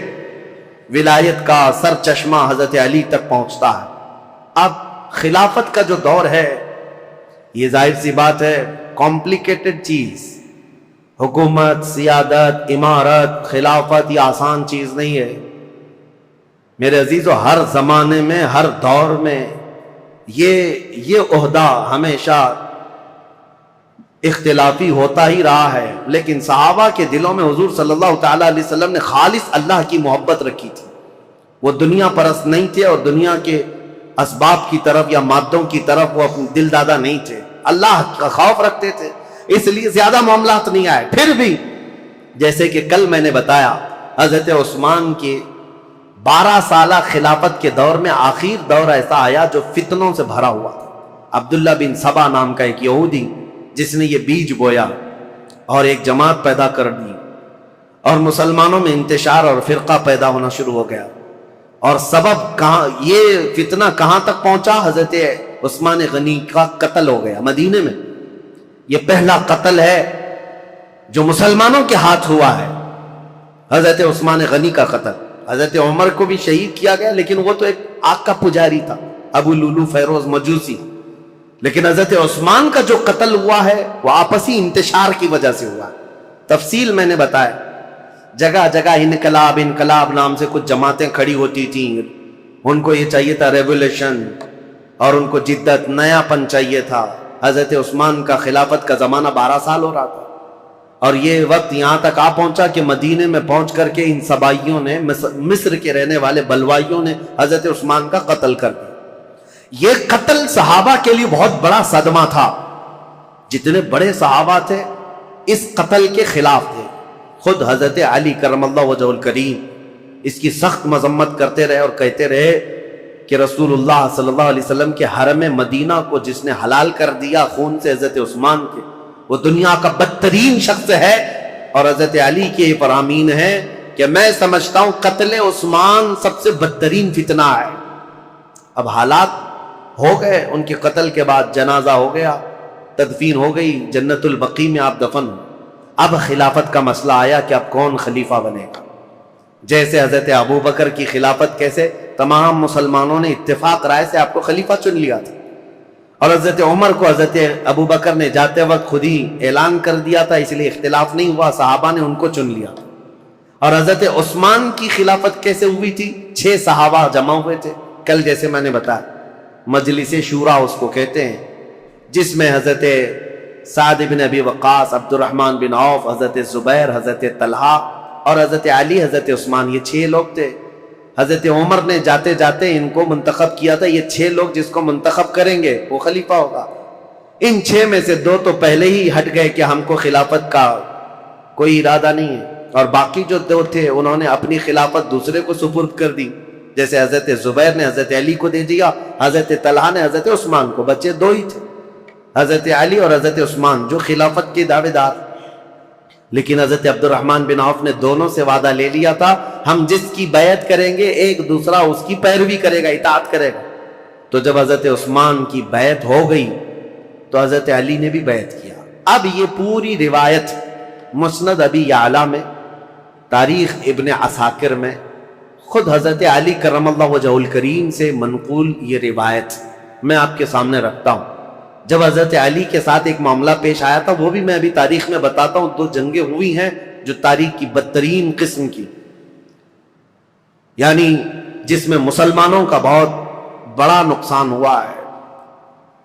ان جنگوں کے متعلق ذکر کرنا مسلمانوں میں یہ ضروری نہیں ہے، لیکن ابھی دور ایسا آ گیا ہے کہ چوہے بہت آ گئے ہیں اور تمہارے وائر کاٹنے پر لگے ہوئے ہیں، اسی لیے ہمیں حقیقت تھوڑی بیان کرنی پڑی۔ جنگ جمل، جنگ صفین کے متعلق خلفشار مچا کر رکھا ہے کچھ لوگوں نے، اس لیے حقیقت کیا ہے وہ بتاؤں گا. اس وقت جب بصرہ میں گئے تھے حضرت علی، ایک مشہور تابعی ہیں اور ایک صحابی ہیں حضرت احنف بن قیس، انہوں نے پوچھا تھا حضرت علی سے، اے علی آج آپ اپنے گھوڑے پر سوار ہو کر بصرہ تک آ گئے ہیں، آپ یہ بتائیں رسول پاک صلی اللہ تعالی علیہ وسلم نے کیا آپ کو اس کا حکم دیا تھا، یا آپ یہاں تک کس لیے آئے؟ تب حضرت علی نے تفصیلاً ایک حدیث پر جو حضرت علی سے مروی ہے بیان کیا، کہا لوگوں سنو، میری قرابت رسول اللہ سے کیا ہے وہ بتانے کی چندہ ضرورت نہیں، میری رشتہ داری کیا ہے، لیکن جب رسول کریم صلی اللہ تعالی علیہ وسلم کی وفات ہوئی تو ہمیں ڈر یہ تھا کہ اختلاف پیدا ہو جائے گا مسلمانوں میں، لیکن اللہ کریم ایسا کرم کیا کہ حضرت ابو بکر صدیق کو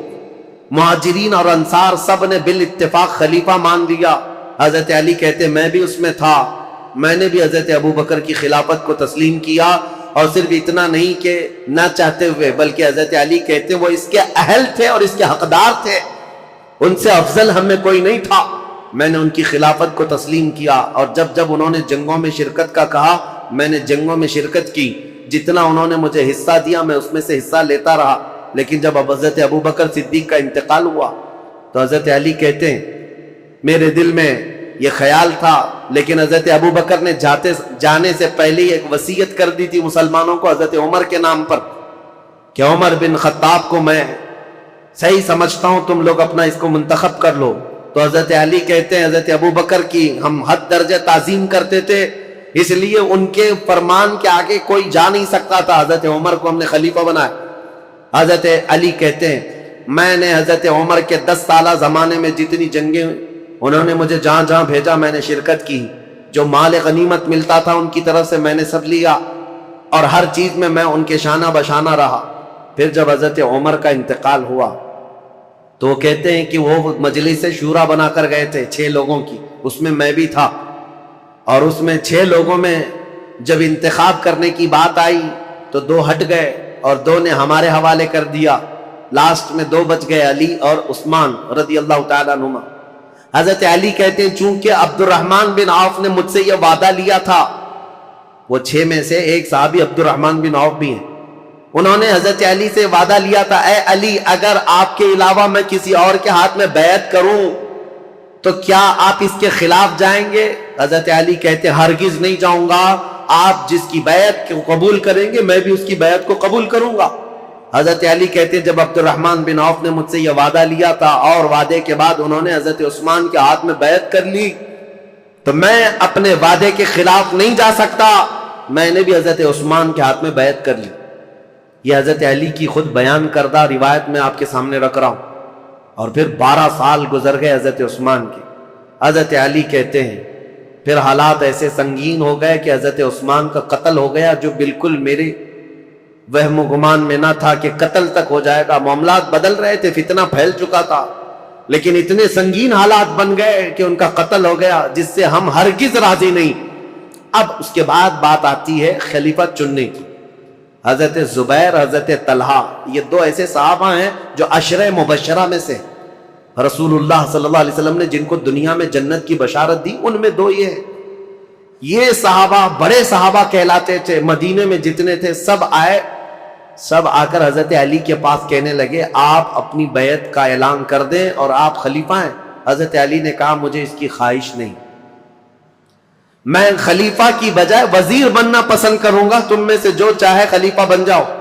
کیونکہ حالات ایسے تھے اس وقت حضرت علی کو خلیفہ بنایا جا رہا ہے جب انتشار بہت پھیل چکا تھا، امن کا دور نہیں تھا، جگہ جگہ جماعتیں کھڑی ہو گئی تھی، صبائی فتنہ، کوفہ میں الگ، بصرہ میں الگ، عراق میں الگ اور شام میں الگ اور مدینہ مکہ والے الگ. یہ حالات پر حضرت علی کو خلیفہ بنایا جا رہا ہے. حضرت علی نے منع کیا، اس کے بعد پھر لوگوں نے اصرار کیا آپ سے بہتر ہماری جماعت میں کوئی نہیں. حضرت علی کہتے ہیں جب انہوں نے اصرار کیا تو میں نے اللہ اس کے رسول کے احکام کی شرط پر اور خلفائے ثلاثہ جو گزر چکے ان کی اتباع، ان کی پیروی پر سب کی بیعت لینا شروع کیا. حضرت علی جب بیعت لینے لگے، یہ تقریباً 35 ہجری کا واقعہ ہے. حضور صلی اللہ تعالی علیہ وسلم کی وفات کو 25 سال گزر چکے تھے. یہ 35ویں ہجری میں حضرت علی رضی اللہ تعالیٰ عنہ خلافت پر متمکن ہوئے مدینہ طیبہ میں. اب خلافت کا پہلا دور ہے، یعنی ابھی پہلا دن ہے. آپ بہترین خطیب تھے. حضرت علی کرم اللہ وجہ الکریم خطبہ بہت اعلیٰ دیا کرتے. خطبے کے بعد آپ یہ جو فتنہ پھیلا تھا اس کو ٹھنڈا کرنے کے لیے کوششیں فرما رہے تھے. لیکن اسی اثنا میں ہوا کیا، حضرت علی رضی اللہ تعالیٰ عنہ نے چند دنوں کے بعد بہت سخت قسم کے فیصلے لیے. اس سے معاملات اور سخت ہو گئے. کیا؟ آپ نے ملک شام کے گورنر امیر معاویہ رضی اللہ تعالیٰ، جو 22 سال سے گورنر تھے حضرت عمر کے زمانے سے، حضرت علی یہ کہتے تھے کہ اب ان کو گورنری سے میں معزول کرتا ہوں. حضرت امیر معاویہ کو اور مصر کے گورنر کو اور کئی جگہ کے گورنروں کو ایک ساتھ معزول کرنے کے لیٹر آپ نے جاری کر دیے. جبکہ جو اکابر صحابہ تھے اس میں حضرت ابو موسیٰ اشعری، حضرت عمرو بن عاص، کئی صحابہ آ کر آپ کو مشورہ یہ دے رہے تھے کہ اس وقت یہ فیصلہ لینا اچھا نہیں، حالات بہت بگڑے ہوئے. حضرت عثمان کا قتل ہوا ہے، پہلے آپ اپنی بیعت سب سے لے لیجئے، اس کے بعد ان کے معزول کرنے کا حکم جاری کیجئے. حضرت علی نے حالات کی سنگینی کے اعتبار سے یہ خط جاری تو کر دیا، لیٹر بھیج دیا. پھر میں کہتا ہوں ادب کا دائرہ ساتھ رکھنا ہے سنی، تولنا نہیں صحابہ کو ادھر ادھر. حالات جو ہوئے جیسے ہوئے، لیکن وہ رسول اللہ کے صحابہ ہیں. ان کے اختلافات یا ان کے مشاجرات کو بیان کرنا ہی حرام ہے، لیکن یہاں تاریخی سچائیاں تمہارے ذہنوں میں رہیں، اس لیے میں یہ عرض کر رہا ہوں تاکہ کوئی دوسرا چوہا آ کر کے تمہیں کبھی اس کے بارے میں کبھی اس کے بارے میں نہ بیان کرے. جیسے حضرت امیر معاویہ کو ٹرول کرتے کرتے آج اتنی گندی باتیں کہنے لگ گئے لوگ جو حقیقت میں ہے نہیں. ہاں کچھ معاملات تو ہوئے ہیں لیکن ایسے نہیں ہیں. حضرت علی نے ان کی معزولی کا لیٹر جاری کیا، حالات سنگین ہو گئے. ظاہر سی بات ہے 22 سال سے وہ گورنر تھے. اب یہاں حالات یہ ہو گئے کہ حضرت امیر معاویہ نے سب سے پہلے یہ اعلان کیا کہ حضرت علی اب خلیفہ اگر ہو گئے ہیں تو ان کی خلافت کا پہلا کام یہ ہونا چاہیے جنہوں نے حضرت عثمان ابن عفان کو قتل کیا، پہلے ان قاتلوں کو پکڑ کر قصاص لینا چاہیے. خلیفہ اسلام کا قتل ہوا ہے، عام آدمی کا قتل نہیں ہوا ہے. خلیفہ اسلام کو قتل کرنے کا مطلب اسلام کے پلر کو ہلا دینا. حضرت امیر معاویہ شد و مد سے بہت زور شور سے یہ مطالبہ شروع کر دی، اور مطالبے میں بھی اتنا کہ حضرت امیر معاویہ نے مدینے ایک قاصد کو بھیجا اور حالات معلوم کر کے حضرت عثمان کا وہ جبہ منگوایا جس میں ان کی شہادت ہوئی تھی. وہ خون سے تر بتر تھا. حضرت عثمان جس میں شہید ہوئے تھے وہ جبہ موجود تھا، اور ان کی بیوی حضرت نائلہ اس وقت موجود تھی جو حضرت عثمان کے گھر میں ان کی انگلیاں کٹ گئی تھی، بیچ بچاؤ میں یا زخمی ہو گئی تھی. ان کی کٹی ہوئی انگلیاں اور حضرت عثمان کا جبہ حضرت امیر معاویہ نے دمشق ملک شام منگوایا. اب یہ جب چیزیں آئیں تو حضرت امیر معاویہ نے منبر پر رکھ کر کے لوگوں سے کہا خلیفہ اسلام کا بے دردی کے ساتھ قتل ہوا ہے، جبکہ جو وجوہات بتائی جا رہی ہیں وہ بہت چھوٹی ہیں. حضرت عثمان نے غلطی کیا کی تھی، ان کا جرم کیا تھا جس کی وجہ سے یہ قتل ہوئے. اور یہ جبہ جیسی ہی ملک شام میں پہنچا ہنگامہ برپا ہو گیا. تقریباً 60,000 لوگ کھڑے ہو گئے یہ مطالبہ کرنے کے لیے کہ خلیفہ اسلام عثمان بن عفان کے قتل کا قصاص لینا ضروری ہے. جن لوگوں نے قتل کیا ہے خلیفہ اسلام کو، ان کا مطالبہ کرنا اپنی جگہ پر تھا. ظاہر سی بات ہے آج کے دور میں آپ کو بتاؤں، ملک کے پریزیڈنٹ پر کوئی حملہ کر دے یا ملک کے پی ایم پر کوئی حملہ کر دے تو پورے ملک کی عزت کا مسئلہ ہو جاتا ہے. عام چیز نہیں ہے، اس کے لیے سیکورٹی بھی بہت رکھی جاتی ہے. اور اگر ہو گیا تو اس کے بعد حالات کیا ہوتے ہیں؟ جو نیا بیٹھے گا اس کے لیے سب سے پہلا مطالبہ یہی کیا جائے گا جن لوگوں نے ان کا قتل کیا ہے پہلے ان کو پکڑو. یہ مطالبہ ہوتا ہے. ارے میاں پی ایم اور پریزیڈنٹ تو بہت دور کی بات ہے، ہمارے ہاں کوئی عام آدمی بھی مر جائے تو لوگ مطالبہ کرتے ہیں کہ قاتل کو پکڑو، کلر کون ہے اس کو سزا دو. یہ تو مطالبہ ہوتا ہی ہے، پروٹیسٹ ہوتے ہیں. تو حضرت امیر معاویہ کا مطالبہ بہت تیزی سے بڑھتا چلا گیا. اب دیکھیں میں حالات آپ کو سمجھا رہا ہوں. حضرت علی کے ساتھ کیا معاملات تھے؟ جیسے ہی مدینے میں آپ نے باغ ڈور سنبھالی، آپ کے لیے حالات یہ تھے کہ صحیح طریقے سے قاتل کون ہے یہ کسی کو معلوم ہی نہیں تھا، آج تک نہیں معلوم، تو کیونکہ اس گھر میں حضرت عثمان ابن عفان کی بیوی حضرت نائلہ اکیلی تھی، وہ بہت پردہ دار عورت تھی. انہوں نے بیان کیا حضرت علی کے سامنے کہ محمد بن ابو بکر چھت سے داخل ہوئے تھے، یہ تو میں نے دیکھا ہے. اور انہوں نے حضرت عثمان کی داڑھی بھی پکڑی تھی، لیکن حضرت عثمان نے ایک جملہ کہا تھا کہ تیرے باپ ابو بکر ہوتے تو یہاں تک تیری حرکت نہ ہو سکتی. یہ سن کر محمد بن ابو بکر چلے گئے اور دروازے پر کھڑے ہو کر وہ رو کر توبہ کرنے لگے. لیکن ان کے ساتھ انجان دو آدمی بھی آئے تھے، میں انہیں نہیں جانتی ہوں نہ پہچانتی ہوں کون لوگ ہیں. اور اس کے بعد حضرت نائلہ جو حضرت عثمان کی بیوی اس وقت جو موجود تھی، وہ کہتی ہیں قتل ہونے کے وقت میں وہاں موجود نہیں تھی، قتل ہو گیا. حضرت علی کے سامنے یہ مقدمہ ہے، بڑا سخت ہے، کسی انجان کو قتل تو نہیں کر سکتے پکڑ کر کے پوری جماعت کو. ظاہر سی بات ہے آپ موب لنچنگ بھی ہو جاتی ہے تو اس پورے موب کو جو ہے نا سزا نہیں دیتے حکومت، پرٹیکولر ایک آدمی کون ہے جو مرڈر کیا ہے اس کو پکڑنا ضروری ہوتا ہے. موب کا جو حملہ ہوتا ہے یہ سب لوگ اس میں شریک ہوتے ہیں. سزائیں چھوٹی چھوٹی ہو سکتی ہیں لیکن مرڈر کا جو جرم ہے وہ سب پر نہیں آتا. اس وقت حضرت علی کے ساتھ یہ معاملہ تھا کہ حقیقت میں قاتل کون ہے یہ نہیں معلوم. تو سیدنا علی بن ابی طالب مدینے کے سارے صحابہ سے کہہ رہے تھے کہ میں بھی حضرت عثمان کے قتل کا قصاص لینا چاہتا ہوں، لیکن قاتل پکڑ کر کے تو لائیں. لوگوں نے کہا یہ مصر کے لوگ تھے، بلوائی تھے، ان سب کو پکڑ کے سزا دیجیے. حضرت علی کہتے ہیں وہ ایسی جماعت سے جن پر میرا قابو نہیں ہے، ابھی ابھی خلیفہ بنے ہیں اور مصر میں نیا اسلام ہے، یہ بلوائی یہ جتنے ہیں وہاں پر ایک فتنہ بھی پیدا ہو چکا تھا. تو وہ جدت پسند لوگ تھے، نئے نئے قسم کے اسلام میں آئے ہوئے تھے. حضرت علی ان مصلحتوں کو دیکھ کر خون عثمان کا بدلہ لینے میں آپ نے فرمایا کہ اس کو بعد میں حالات کے ٹھنڈے ہو جانے کے بعد لیا جائے گا، بس بات اتنی تھی. لیکن غلط فہمی بڑھتی گئی اور یہ غلط فہمی کو ڈالنے والا کون تھا؟ اسی لیے میں نے کل آپ کے سامنے ایک نام بتایا تھا، عبداللہ بن سبا، ایران کا رہنے والا ایک یہودی جو اسلام میں آیا تھا. اس نے اپنا کام شروع کر دیا، مدینے میں جا کر اور دیگر جگہ پر ملک شام میں لوگوں کو بھڑکانا شروع کیا. پہلے تو حضرت علی کی حمایت میں بولتا تھا، اب حضرت علی خلافت پہ آئے تو حضرت عثمان کے قتل کا بدلہ لینے کے لیے ابھارنے لگ گیا. اب ہوا یہ کہ حضرت عائشہ صدیقہ رضی اللہ تعالیٰ عنہ، ان کا بھی کردار ہے تاریخ میں، ام المومنین ہے، زبان نہ کھولنا ان کے لیے بھی گستاخی کے لیے، ایمان برباد ہو جائے گا.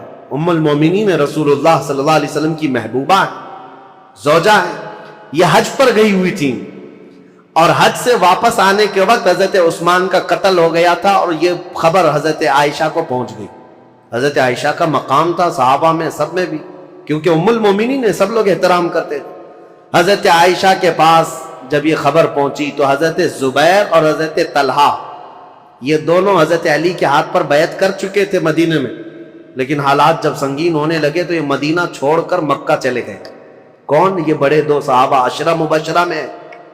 حضرت زبیر حضور صلی اللہ تعالیٰ علیہ وسلم کی یہ بھی بھائی لگتے ہیں، پھوپھی کے بیٹے ہیں، سگی پھوپھی کے بیٹے ہیں. حضرت زبیر جیسے حضرت علی چاچا کے بیٹے ہیں، حضرت زبیر پھوپھی کے بیٹے ہیں. تو حضرت زبیر اور حضرت طلحہ دونوں مکہ چلے گئے اور یہ دونوں جا کر حضرت عائشہ سے ملاقات کیا پردے میں اور ان کو حالات بتائے مدینے میں کیا کیا ہوا، حضرت عثمان کا قتل کیسے ہوا. حضرت عائشہ بہت جلال میں آئی، کہا ہم جانتے ہیں عثمان بن عفان کے اخلاق اور ان کی کردار کو، سارے صحابہ ان کی پاکیزگی کی گواہی دیتے تھے. حضرت عائشہ کہتی ہے میں وہ دن بھی جانتی ہوں جب رسول اللہ صلی اللہ تعالیٰ علیہ وسلم حجرے میں بیٹھے ہوتے، کئی لوگ آتے حضور اسی طرح لیٹے رہتے، جب عثمان آتے تو حضور اپنی تہبند سے ہی کر لیتے تھے. حضرت عائشہ کہتی ہیں میں گواہ ہوں اور میں پوچھتی یا رسول اللہ عثمان کے آنے پر اپنی تہبند آپ پیر سے نیچے تک کرتے ہیں اور اٹھ کر بیٹھتے ہیں، کیوں ایسا؟ حضرت عثمان کے متعلق حضور نے فرمایا اے عائشہ کیا میں اس سے حیا نہ کروں جس سے اللہ کے فرشتے حیا کرتے ہیں؟ اللہ کے فرشتے جس سے حیا کرتے ہیں۔ میرے عزیز، حضرت عائشہ نے جب یہ کہا اور وہ جلال میں آئیں، واپس مکہ لوٹ کر آئیں، کہا جب مدینے کے حالات اتنے خراب ہو گئے تو اب کیا کرنا چاہیے؟ مکہ والوں کو جمع کر کے حضرت عائشہ نے خطبہ دیا، اور اس خطبے میں آپ نے یہی فرمایا کہ عثمان بن عفان خلیفہ اسلام تھے، خلیفہ برحق تھے، ان کا قتل پورے اسلام کے لیے کلنک ہے، اس کا بدلہ تو لینا ہوگا، قصاص ضروری ہے، ورنہ اسلام پر یہ دھبا ہمیشہ کے لیے رہ جائے گا۔ حضرت عائشہ کی تقریر پر جوش آیا لوگوں میں، اور پھر مکہ والے بھی جمع ہو گئے۔ مکہ والوں نے سب آ کر کے حضرت عائشہ سے کہا کہ یہ بدلہ لینے کا طریقہ کیا ہے؟ حضرت علی خلیفہ ہو گئے اور انہوں نے سب سے بیعت لی ہے، لیکن طریقہ کیا ہے؟ حضرت عائشہ اب اس بارے میں مشورہ کر رہی تھی، ہاں طریقہ کیا ہے اس پر بھی تو سوچنا چاہیے کہ خون عثمان کا بدلہ لینا ہے، لیکن وہ قوم مصر کے رہنے والی ہے اور مصر میں ہماری پہنچ نہیں، کیسے؟ تو اس میں جب صحابہ کی میٹنگیں ہونے لگی مکہ میں، تو اب میں آپ کو بتاؤں یہاں سے ایک نئی جنگ کی ابتدا ہو گئی۔ حضرت عائشہ اپنی اونٹنی پر سوار ہو کر، پہلے لوگوں نے کہا کہ ملک شام چلتے ہیں، امیر معاویہ نے بھی خون کے بدلے کا اعلان کیا، یا پھر مدینے چلتے ہیں، لیکن ان دونوں رائے کو آپ نے، حضرت عائشہ صدیقہ نے چھوڑ دیا اور بصرہ کی طرف آپ روانہ ہو گئیں۔ بصرہ عراق کا ایک شہر ہے۔ اس بیچ میں ایسے محتاط صحابہ ہیں جو اس جنگ میں شامل نہیں ہیں۔ حضرت عائشہ جب جانے لگیں، کیونکہ میٹنگیں اتنی ہو گئی تھیں، اور جب لوگ یہ کہنے لگے کہ یہ بدلہ لینا تو خلیفہ وقت کا کام ہے، تو حضرت علی اس وقت بدلہ قصاص لینے پر تیار نہیں تھے، یا یہ فرما رہے تھے کہ ابھی اس قوم سے ہمارا پالا نہیں ہے، یا اس قوم پر ہمارا قابو نہیں ہے، ہم بعد میں بدلہ لیں گے۔ لیکن یہ مطالبہ شدت اختیار کر گیا۔ اب حضرت علی کو مدینے میں بھی آ کر خبر پہنچ گئی کہ حضرت عائشہ لوگوں میں جمع ہو گئی، اور انہوں نے خون عثمان کا قصاص لینے کا اعلان کر دیا۔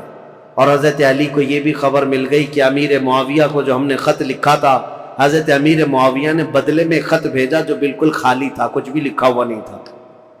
حضرت علی سمجھ گئے معاملات سنگین ہے، یعنی امیر معاویہ نے وہاں سے اعلان یہ کر دیا ہے کہ پہلے خون عثمان کا بدلہ لیا جائے گا، بعد میں حضرت علی کی بیعت اور خلافت کا معاملہ ہوگا۔ اب یہ بظاہر ٹکراؤ والی صورت ہے، ایک طرف سے مطالبہ ہے شدت سے بدلہ لینے کا، اور ایک طرف حضرت علی مصلحت کو دیکھ رہے تھے، حکمت کو دیکھ رہے تھے۔ اس وقت حضرت علی کہتے ہیں اس خانہ جنگی کو، جس کو کہتے ہیں گرہ یدھ، اپنے اندر چلنے والی جنگ کو اگر خاتمہ نہ کیا جائے تو اس کا بہت بڑا نقصان اٹھانا پڑے گا اور ہمارا شیرازہ منتشر ہو جائے گا۔ حضرت علی مدینے میں لوگوں کو جمع کرتے ہیں، چلو ہم اس معاملے کو ٹھنڈا کریں گے۔ جب سب لوگ جمع ہوئے حضرت علی کے ساتھ، حضرت علی اب کوفہ کی طرف روانہ ہو گئے۔ حضرت علی کے ساتھ اس وقت 10,000 لوگ تھے۔ میرے عزیزوں، جب 10,000 لوگ ادھر ہیں، حضرت عائشہ کے ساتھ شروع میں 3,000 تھے، پھر راستے میں کئی لوگ شامل ہوئے، وہاں پر بھی 10,000 کی تعداد۔ اب 10,000 کی تعداد جب ہوئی تو اس میں سارے مخلصین نہیں تھے، کئی فتین بھی شامل تھے، ادھر بھی ادھر بھی، سبائی فتنے کے لوگ ادھر بھی تھے ادھر بھی تھے۔ اب حضرت علی رضی اللہ تعالیٰ عنہ یہاں سے نکلے ہیں اور مسلمانوں میں یہ بات پھیل گئی کہ 2 جماعتوں میں جنگ ہونے جا رہی ہے، ایک طرف حضرت عائشہ ہیں، ایک طرف حضرت علی۔ یہاں تک کہ روایت میں موجود ہے جب حضرت عائشہ اپنی اونٹنی پر بیٹھ کر کے مکہ سے نکل رہی تھی تو اس کو اس دن کو یوم الخیب کہا گیا ہے، یعنی یوم گریہ۔ سارے مکہ والوں نے اس دن اتنا روئے تھے، سارے مکہ والے، جتنا وہ کہتے ہم نے کبھی رویا نہیں، کہ ان کو شدت سے غم تھا کہ آج نوبت یہاں کو پہنچی کہ مسلمانوں کی 2 بڑی جماعتیں ٹکرانے جا رہی ہیں، ایک طرف ام المومنین عائشہ صدیقہ، ایک طرف مولا کائنات علی بن ابی طالب۔ ابھی امیر معاویہ کا معاملہ ہی نہیں آیا۔ حضرت عائشہ چل کر کے گئیں، بصرہ پہنچ گئیں، اس میں حضرت زبیر بھی ہیں، حضرت طلحہ بھی ہیں، 2 بڑے صحابہ ہیں، عشرہ مبشر۔ ادھر حضرت علی کے ساتھ جو 10,000 صحابہ ہیں، اس میں حضرت عمار بن یاسر، مقداد بن اسود، بلال حبشی، کئی صحابہ حضرت علی رضی اللہ تعالیٰ عنہ کے ساتھ حضرت سلمان فارسی، یہ لوگ ہیں، نکلے ہیں، جنگ کی نیت تو نہیں تھی، معاملات کو دیکھا جائے گا اور سامنے بیٹھ کر کے کچھ کیا جائے۔ اب حضرت علی کوفہ گئے تو وہاں حضرت ابو موسیٰ اشعری تھے، یہ بھی بڑے صحابی ہیں جنہوں نے بعد میں چل کر صلح کرائی۔ یہ کوفہ والوں میں بیان کر کر کے لوگوں کو یہ کہہ رہے تھے کہ اے لوگوں، اپنا ایمان بچانا، آخرت بچانی ہے، تلواریں اپنے نیام میں رکھو، کوئی اپنے گھر سے نہ نکلے، کوئی ان جنگوں میں شرکت نہ کرے۔ حضرت ابو موسیٰ اشعری تو لوگوں کو منع کرے۔ پھر حضرت علی کوفہ پہنچ گئے۔ یہ کوفہ پہنچنے کی وہی تاریخ ہے کہ جب حضرت علی کوفہ پہنچے تو پھر اس کے بعد مدینے دوبارہ تشریف نہیں لائے۔ یہاں سے حضرت علی کی خلافت کا باضابطہ جو دور، کوفہ جو دارالعاصمہ، دارالخلافہ بنا اسلام کا، حضرت علی جب وہاں آئے تو لوگوں کو آپ کی فوج میں شامل کیا گیا۔ حالات سنگین ہو رہے ہیں، طاقت کے بل بوتے، طاقت کے زور، اس کو ٹھنڈا کرنا چاہیے۔ اب اس میں محتاط صحابہ جو تھے ان کی بھی رائے میں بتاتا ہوں۔ حضرت عبداللہ بن عمر ہیں، حضرت عمرو بن عاص ہیں، یہ لوگ شریک نہیں ہوئے۔ محمد بن مسلمہ ہیں، یہ لوگ شریک نہیں ہیں۔ احنف بن قیس، یہ بعد میں۔ ان لوگوں سے حضرت علی نے بلا کر کے کہا بھی تھا کہ تمہاری رائے کیا ہے؟ حضرت عمرو بن عاص نے کہا کہ میں چل تو پڑوں گا آپ کے ساتھ، لیکن بس اتنی شرط ہے، آپ مجھے وہ تلوار دیں جو تلوار یہ پہچانتی ہو کون سی گردن مسلمان کی کون سی کافر کی، مجھے وہ تلوار دیجیے، کیونکہ جنگ ہو رہی ہے، دو جماعتیں جو دونوں طرف مسلمان ہیں، صحابہ ادھر بھی ہیں، صحابہ ادھر بھی ہیں۔ عمرو بن عاص نے کہا میرے پاس ایسی تلوار نہیں جو پہچانتی ہو گردن کس کی ہے، اگر یہ مل گئی تو پھر شریک ہو جاؤں۔ اس کے بعد حضرت محمد بن مسلمہ کو بلا کر پوچھا کہ آپ کیوں نہیں؟ کہا میں نے رسول اللہ صلی اللہ تعالی علیہ وسلم سے سنا تھا، میرے آقا نے فرمایا تھا محمد بن مسلمہ اس تلوار کو کبھی نیچے ہونے نہیں دینا، اعلاء کلمت الحق کے لیے استعمال کرنا، اور جس دن یہ نوبت آ جائے کہ یہ تلوار تجھے کسی مسلمان پر اٹھانی پڑے تو احد پہاڑ کے پاس جا کر کسی پتھر پر تیری تلوار توڑ دینا۔ محمد بن مسلمہ کہتے ہیں کل رات جا کر میں نے اپنی تلوار توڑ دی، آج نوبت یہاں پہنچ گئی ہے کہ ہمیں تلوار اٹھانی پڑ رہی ہے، میں تو تلوار توڑ چکا ہوں۔ حضرت عبداللہ بن عمر، انہوں نے بھی یہی کہا کہ میں فرق نہیں کر پاؤں گا کہ کون حق پر ہے کون کس پر ہے، اسی لیے میں اس میں شریک نہیں ہوں۔ کچھ محتاط صحابہ ان میں نہیں آئے، لیکن حضرت علی جب سفر پر روانہ ہو، یاد رکھو مسلمانوں، ایمان کی حفاظت اسی میں ہے، دونوں جگہ کا بیلنس برقرار رکھو، ام المومنین کا بھی، مولا کائنات کا بھی، دونوں رسول اللہ کی قرابت دار ہیں، رشتہ دار ہیں۔ حضرت عائشہ صدیقہ جب آئیں تو اب مشورے ہو رہے تھے، میٹنگیں ہو رہی تھی، ان کے خطبے اتنے پر اثر تھے کہ لوگ جمع ہوئے۔ جب وہ بصرہ میں گئی تو 12,000 لوگ جمع ہوئے، کہا کہ نہیں حق پر ہیں، خون عثمان کا بدلہ لینا چاہیے۔ یہ حالات دیکھ کر کے ایک صحابی ایسے جن کا بہت بڑا رول ہے، حضرت قعقاع، یہ آئے، حضرت زبیر، حضرت طلحہ، حضرت عائشہ، ان کے پاس آئے، کہا اچھا یہ میٹنگ بعد میں ہوئی، اس سے پہلے ایک حادثہ ہو گیا تھا، کیا ہے؟ بصرہ میں جیسی حضرت عائشہ پہنچی تو بصرہ کے جو گورنر تھے وہاں پر، تو جو گورنر تھے وہ حضرت علی کی طرف سے تھے، عثمان بن حنیف، انہوں نے کیا کیا کہ راستہ روکنا ہے ان کا، یہ تو لڑنے کے لیے آئے، تو انہوں نے فوراً ہی جنگ شروع کر دی، جبکہ حضرت علی کے آنے کا انتظار کرنا تھا۔ تو عثمان بن حنیف نے لوگوں کو اتار دیا، اور جنگ جیسی خالی راستہ روکنے کے لیے شروع ہوئی تھی، اس میں 700 لوگ مارے گئے بصرہ کے۔ اب ظاہر سی بات ہے جب بصرہ میں اتنا بڑا قتل ہو گیا تو جو 12,000 لوگ تھے ان میں سے 6,000 لوگ پھر گئے، کہا یہ تو اپنے ہی لوگوں کا قتل ہو رہا ہے، یہاں اپنے ہی لوگ مر رہے۔ تو 6,000 لوگ جب چھوڑ دیے تو حضرت عائشہ کے پاس رات میں حضرت قعقاع آئے، حضرت عائشہ تھی، حضرت زبیر، حضرت طلحہ، یہ تینوں بڑے لوگ بیٹھے تھے۔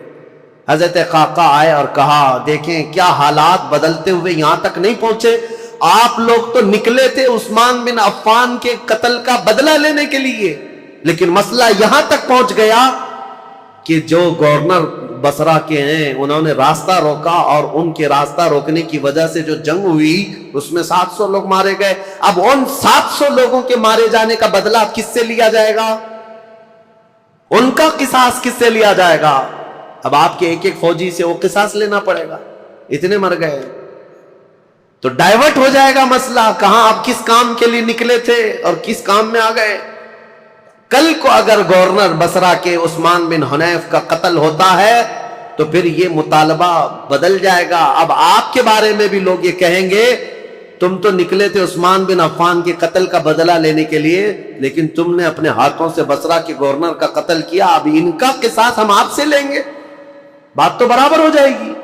حضرت قعقاع کی یہ باتیں اتنی اثر کر گئیں، حضرت عائشہ نے کہا قعقاع جو کہتے ہیں بالکل سچ ہے، ہمیں جنگ نہیں کرنی چاہیے، ہمیں جنگ نہیں کرنی چاہیے۔ حضرت زبیر حضرت طلحہ کے پاس بھی وہ آئے، اسی طرح کی تقریر کی، تینوں نے کہا حضرت علی سے ہماری ذاتی کوئی دشمنی نہیں، صرف اسلام کے اس پلر کو کوئی ہلا نہ پائے اس لیے ہمارا یہ مطالبہ تھا، لیکن آپ کی بات صحیح ہے کہ اب یہ جنگ چھڑ جائے تو اپنوں کا قتل بہت زیادہ ہوگا۔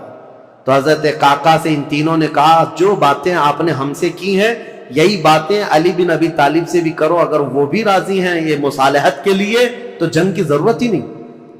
تو حضرت قعقاع سیدھے کوفہ گئے حضرت علی کے پاس، یہی ساری باتیں حضرت علی کے پاس انہوں نے رکھا، کہا ایسے حالات ہیں۔ حضرت علی نے گرین سگنل دے دیا اور کہا ہم بھی جنگ کے لیے نہیں آئے، قعقاع جو تم باتیں کر رہے ہو ہم بیٹھیں گے، زبیر اور طلحہ میرے بھائی ہیں، ہم مصالحت کے لیے جائیں گے۔ حضرت علی جب آئے بصرہ تو یہ دونوں جماعتیں، حضرت عائشہ کی جماعت ہے، حضرت علی بن ابی طالب کی، سنو توجہ سے، اب اصل مسئلہ شروع ہوتا ہے۔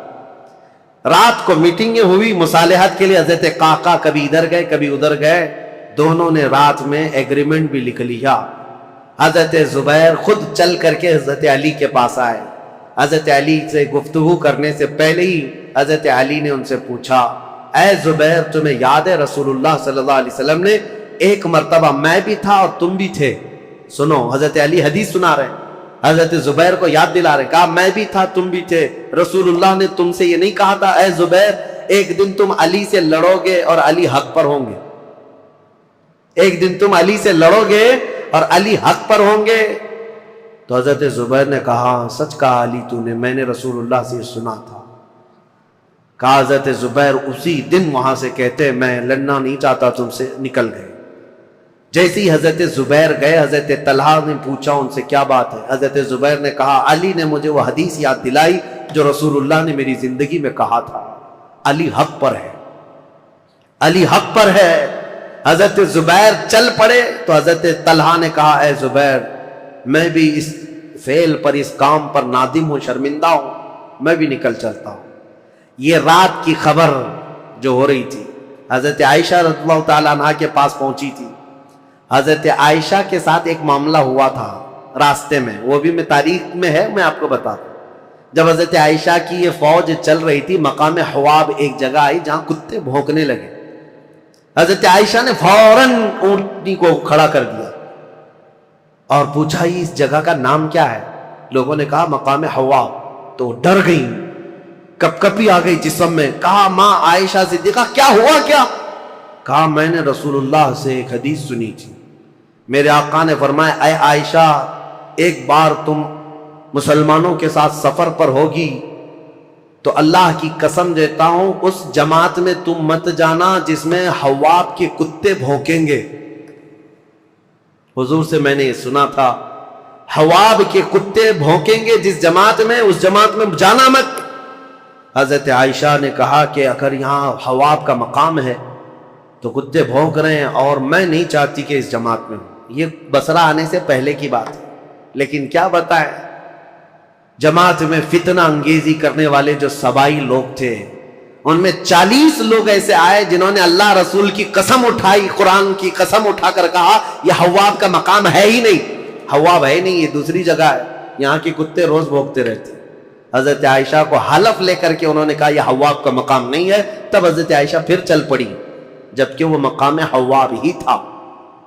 حضرت عائشہ جب بصرہ پہنچی تو اب حالات جو مصالحت کے ہو رہے تھے، رات کو ایگریمنٹ لکھ دیا گیا، لیکن جیسے ہی یہ سبائی 3 لوگوں کو پتا چلا دونوں جماعتوں میں صلح ہو رہی ہے تو دونوں لوگ دونوں جماعتوں میں صلح کی بات سن کر یہ سبائی لوگ جتنے جنگ میں شریک تھے سب کے سب بھڑک اٹھے اور کہا ہم یہاں تک صلح کرنے آئے ہیں، ہم تو ایک دوسرے کی گردن مارنے آئے ہیں، اگر یہ بڑے لوگ صلح کر رہے ہیں تو ہم تو نہیں صلح کریں گے۔ یہ فتنہ اٹھایا گیا اور صبح ہوتے ہی حضرت زبیر جا رہے تھے، اپنا سامان لے کر اس میدان سے نکل رہے تھے، ایک سبائی شخص آیا اور حضرت زبیر کو پیچھے سے نیزہ مار کر شہید کر دیا۔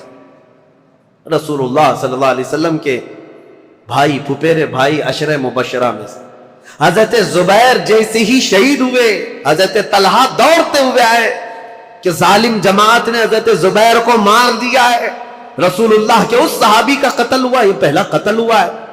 جیسی حضرت طلحہ ان کی لاش کے پاس دوڑتے ہوئے آئے، ان سبائیوں نے حضرت طلحہ کی بھی گردن مار دی۔ 2 عشرہ مبشرہ میں سے صحابہ تھے، قتل ہو گئے۔ اب ہوا یہ کہ جیسے ہی حضرت زبیر اور حضرت طلحہ شہید ہوئے تو یہ جو جماعت آئی تھی ان سب میں یہ اعلان ہوا کہ حضرت علی کے ساتھ جو جماعت آئی ہے انہوں نے وعدہ خلافی کی ہے، رات کو صلح کیا اور صبح قتل کیا ہے، اس اعتبار سے جنگ شروع ہو گئی۔ ادھر سے جو حضرت عائشہ کے ساتھ لوگ آئے تھے وہ جنگ میں کود پڑے اور ادھر سے جو تھے وہ بھی جنگ میں کود پڑے۔ یہ گھمسان کی جنگ چلتی رہی، اتنی سخت جنگ تھی، اتنی سخت جنگ تھی کہ ایک دن کے اندر 12,000 مسلمان قتل ہوئے۔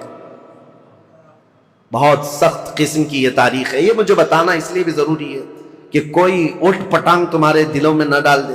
ہوا کیا تھا حقیقت یہ میں بتا رہا ہوں، لیکن حضرت عائشہ رضی اللہ تعالیٰ عنہ اب بات کرنا چاہ رہی حضرت علی سے، اور حضرت علی عائشہ سے بات کرنا چاہ رہے، بیچ میں راستہ ایسا جنگ کا گھمسان چھڑا ہوا ہے کہ نہ ایک دوسرے سے بات کرنے کا موقع مل رہا ہے۔ یہاں تک کہ حضرت عائشہ کا اونٹ جس پر وہ بیٹھی ہوئی تھی، اس کا نام ہی جنگ جمل ہے، جمل عربی میں اونٹ کو کہتے ہیں، نام ہی جنگ کا جمل رکھ دیا گیا کیونکہ اونٹ پر ایک جھوپڑی لگائی جاتی تھی کجاوا، اس میں حضرت عائشہ بیٹھی ہوئی تھی۔ اس اونٹ پر اتنے حملے کر دیے تھے، اتنے حملے کر دیے ادھر کی جماعت والوں نے کہ حضرت عائشہ کی حفاظت کے لیے جو ادھر موجود تھے وہ عزت قبیلے کے لوگ ان میں صرف اونٹ کی حفاظت کے لیے 700 لوگ قتل ہو گئے تھے۔ ایک گرتا تھا، دوسرا پکڑتا تھا، دوسرا گرتا تھا، تیسرا پکڑتا تھا، لیکن ان جان بازوں نے اونٹ کو گرنے نہیں دیا۔ حضرت علی رضی اللہ تعالیٰ عنہ نے پھر حکمت کے ساتھ فرمایا کہ یہ جنگ ختم ہوگی اس وقت جب یہ اونٹ بیٹھے گا، تو اپنی ایک معتمد جماعت کو جو اہل حق تھے ان کو بھیجا کہ جاؤ تم کسی نہ کسی طرح سے اونٹ کو نیچے پیروں کی طرف سے کچھ زخمی کر دو یا کسی طرح اونٹ بیٹھ جائے۔ وہ گئی ایک جماعت حضرت علی کی طرف سے، جنگ کے لیے نہیں، انہوں نے کسی نہ کسی طرح اونٹ کو بٹھا دیا۔ جیسے اونٹ بیٹھ گیا ام المومنین نیچے آئیں۔ اگر حضرت عائشہ صدیقہ کے ساتھ کچھ بھی ہو جاتا امت میں بہت بڑا فتنہ ہوتا۔ رسول اللہ کی زوجہ کے ساتھ اگر کسی نے ہاتھ بھی لگایا ہوتا اس وقت بڑا مسئلہ ہوتا۔ حضرت علی کے لیے کتنا بڑا چیلنج تھا یہ، ان کی خلافت کے دور کا سب سے بڑا چیلنج ہے۔ ایک طرف ام المومنین کی عزت کو بچانا ہے کیونکہ پورے مومنین کا وقار ہے، رسول اللہ کا گھر ہے، تو حضرت علی نے گرنے نہیں دیا۔ اور اس کے بعد حضرت علی رضی اللہ تعالیٰ عنہ نے پیغام بھیجا حضرت عائشہ کو کسی نہ کسی طرح سے اس کجاوے سے نکال کر لایا۔ جیسے ہی نکال کر کے لایا گیا ام المومنین رو رہی تھی۔ حضرت علی کرم اللہ وجہہ الکریم وہاں گئے تو ان کی آنکھوں میں بے اختیار آنسو تھے، پھوٹ کر رو رہے تھے کیونکہ جانتے تھے ایک ہی گھر کے ہیں۔ حضرت علی رضی اللہ تعالیٰ عنہ سے سب سے پہلے حضرت عائشہ کھڑی ہوئی، کہا اے علی بن ابی طالب، صرف ایک غلط فہمی کی وجہ سے یہاں تک معاملہ پہنچ گیا۔ حضرت علی نے کہا ماں عائشہ صدیقہ آپ سچ کہتی ہیں کہ غلط فہمی نے یہاں تک پہنچا دیا۔ دونوں کے وہی جملے تھے، حضرت عائشہ کہتی ہے میں ہرگز نہیں چاہتی تھی کہ خون مسلم بہہ جائے، کسی مسلمان کا قتل ہو جائے، لیکن اتنا بڑا معاملہ پیش آیا۔ دونوں یہ عظیم صحابہ، وہ زوجہ ہیں، یہ صحابی ہیں، داماد ہیں، رونے لگے، اس معاملے پر بہت گریہ وزاری کی۔ اس کے بعد مولا کائنات علی بن ابی طالب بیٹھے ہوئے تھے، ایک شخص آیا حضرت زبیر کے قتل کا پیغام لے کر آیا، کہا حضرت زبیر کو نیزہ مار کر شہید کیا گیا ہے۔ حضرت علی نے کہا سنو رسول اللہ صلی اللہ علیہ وسلم کی حدیث میں اس کو سنا دوں جس نے حضرت زبیر کو قتل کیا. میں گواہ ہوں رسول اللہ نے اپنی زندگی میں فرمایا تھا اے علی دیکھنا ایک دن آئے گا میرے اس زبیر کو کچھ لوگ بے گناہ قتل کر دیں گے اور علی تو اسے بشارت دے دینا کہ وہ شخص اپنی تلوار سمیت ہمیشہ کے لیے دوزخ میں جائے گا. حضرت علی نے کہا بشارت ہو تجھ کو ابن صفیہ کا قتل کرنے والے, کیونکہ حضرت زبیر کی ماں کا نام صفیہ تھا جو رسول اللہ کی پھوپھی, ان کے قتل کرنے والے کو حضرت علی نے جہنم کی بشارت دی. اور ادھر حضرت علی کی رضی اللہ تعالیٰ عنہ کی جماعت میں جو صحابہ تھے ان میں بھی بہت سارے قتل ہوئے. لیکن میرے عزیزوں یہ غلط فہمی شیطان کی طرف سے ڈالی ہوئی سبائی فتنہ کتنا ڈینجر ہے آپ کو میں بتاؤں. اسی لیے کفار و مشرکین سے لڑنا آسان ہے لیکن جماعت میں موجود غداروں سے اور منافقین سے لڑنا بہت بڑا چیلنج ہے, بہت بڑا چیلنج ہے. اسی لیے ہمیشہ سترک رہو, ہمیشہ محتاط رہو کہ تم اس دین پر قائم رہو جس پر اللہ اور اللہ کے رسول نے اپنے صحابہ کو چھوڑا ہے. اس کے علاوہ کوئی دوسرا راستہ امن والا ہے نہیں. یہ جنگ جمل ہے, اس کے بعد دونوں کے درمیان مصالحت ہو گئی اور پھر حضرت علی رضی اللہ تعالیٰ عنہ کوفہ واپس چلے گئے. حضرت عائشہ صدیقہ رضی اللہ تعالیٰ عنہ واپس مکہ مکرمہ آئیں. یہاں تک کہ میں آپ کو بتاؤں حضرت عائشہ جب نکلی تھی تو حضور کی ساری بیویاں, حضور کی ساری ازواج حضرت عائشہ کے ساتھ جا رہی تھی, لیکن جب حضرت عائشہ بصرہ جانے لگی تو حضور کی ساری ازواج وہاں سے نکل پڑی, کوئی ساتھ نہ آئی. اب اس معاملے کو میں آپ کے سامنے رکھتا ہوں میرے عزیزو, اے سنیو. پہلی بات تو یہ ہے ہم میں سے کوئی اس لائق نہیں کہ ان دو جماعتوں میں کسی ایک کو کے لیے فیصلہ کر سکے. کیا آپ میں سے کسی کی اہلیت ہے کوئی اس لائق رہے کہ کبھی حضرت علی کے بارے میں فیصلہ دے یا حضرت عائشہ کے بارے میں فیصلہ دے جب تمہیں پتا ہے میری حیثیت ہے ہی نہیں.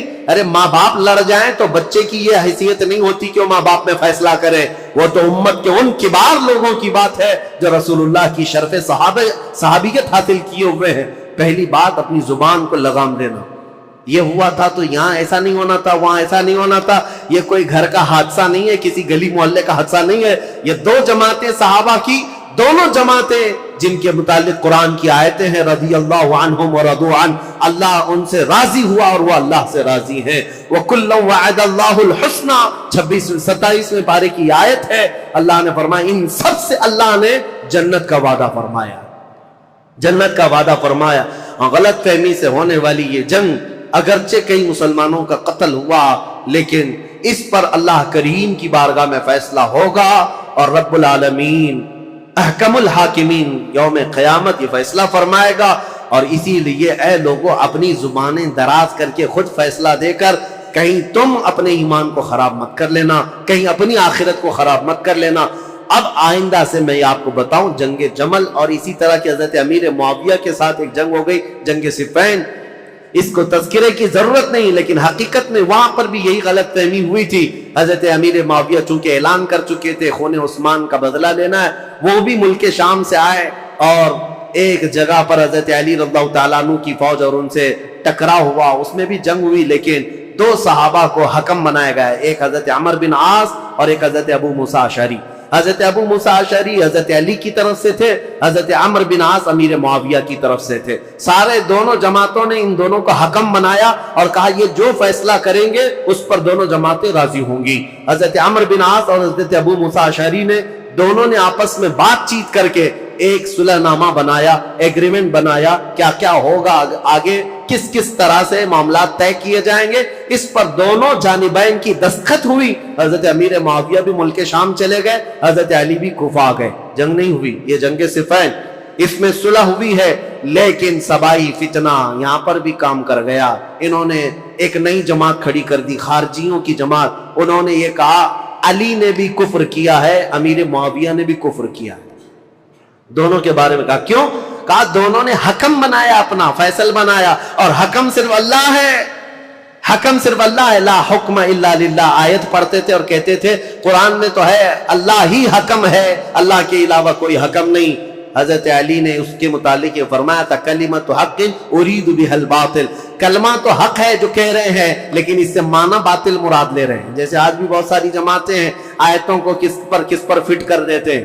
مشرکین پر اتری ہوئی، مشرکین کے لیے اتری ہوئی آیتیں وہ مومنین پر فٹ کر دیتے ہیں. خارجی ایک جماعت تیار ہوئی جو حضرت امیر معاویہ کی بھی دشمن، حضرت علی کی بھی دشمن. ان لوگوں نے یہ فتنہ اٹھایا کہ یہ دونوں جماعتیں کافر ہو گئی، ہم اپنی جماعت لے کر الگ ہوتے ہیں. اور یہ جماعت یہ پھر نہیں بنی شیعہ حضرات کے بعد ایک خارجی جماعت. اور یہ جب کافر خود ہو گئے، ظاہر سی بات ہے رسول اللہ کے 2 صحابہ کو کافر کہنا خود کافر ہونا ہے. یہ جماعت نکلی، حضرت علی نے ان سے بھی مقابلہ کیا مقام نہروان میں. اور جتنے خارجی تھے یہ اتنے سخت ہو گئے تھے کہ جو بھی مسلمان گزرتا تھا اس کا پورا مال لوٹتے تھے اور اس کو جلا دیتے تھے. حضرت علی کی دشمنی میں مسلمانوں کے دشمن ہو گئے. تو پھر حضرت علی نے ان کے ساتھ مقابلہ کیا اور وہ جتنے خارجی ہوئے تھے ان کو قتل کیا. چند خارجی بچ کر کے وہاں سے نکل کر بھاگے اور انہوں نے اپنی الگ الگ جماعتیں بنائی. اب شدت بدلہ لینے کی شدت انتقام اتنا گھر کر گیا خارجیوں میں کہ 3 خارجی لوگ ایسے ہوئے میٹنگ کیا اور انہوں نے کہا دیکھو یہ روز روز کی جنگوں سے پریشان ہیں، یہ 3 بڑے لوگ جو ہیں علی بن ابی طالب، عمرو بن عاص، امیر معاویہ، ان تینوں کو قتل کر دیتے معاملہ ہی ختم ہو جائے گا. نعوذ باللہ. یہ 3 کاموں کے لیے عبد الرحمن بن ملجم، عمرو بن بکیر اور ایک شخص اور تھا برکہ بن عماد یا کچھ اس کا نام برکہ تھا. یہ 3 خارجی لوگ تھے. میٹنگ کیا، کہا ہم تینوں ایک ہی دن کا انتخاب کرتے ہیں، ایک ہی دن تینوں کو ماریں گے. 3 بڑے صحابہ کو، حضرت علی کو، حضرت عمرو بن عاص کو، حضرت امیر معاویہ. ان تینوں نے، حتیٰ کہ یہ جو عبد الرحمن بن ملجم ہے اس نے شادی کی، یہ عاشق تھا ایک عورت کا، اور اس نے شادی میں اپنی عورت کے مہر میں یہ رکھا تھا کہ 12,000 دینار مہر میں دوں گا اور علی بن ابی طالب کی گردن مہر میں دوں گا. قتل مہر میں رکھا تھا. اس قدر دشمنی کوٹ کوٹ کر بھری ہوئی تھی. اور ان تینوں نے ایک تاریخ متعین کی، رمضان المبارکہ کی. 17 رمضان کو تینوں اپنے اپنے علاقوں میں گئے. حضرت علی کوفہ میں تھے، حضرت عمرو بن عاص یہ مدینے میں یا دوسرے علاقے میں تھے، حضرت امیر معاویہ ملک شام میں تھے. تینوں پھیل گئے اپنے اپنے ان منصوبوں کو لے کر.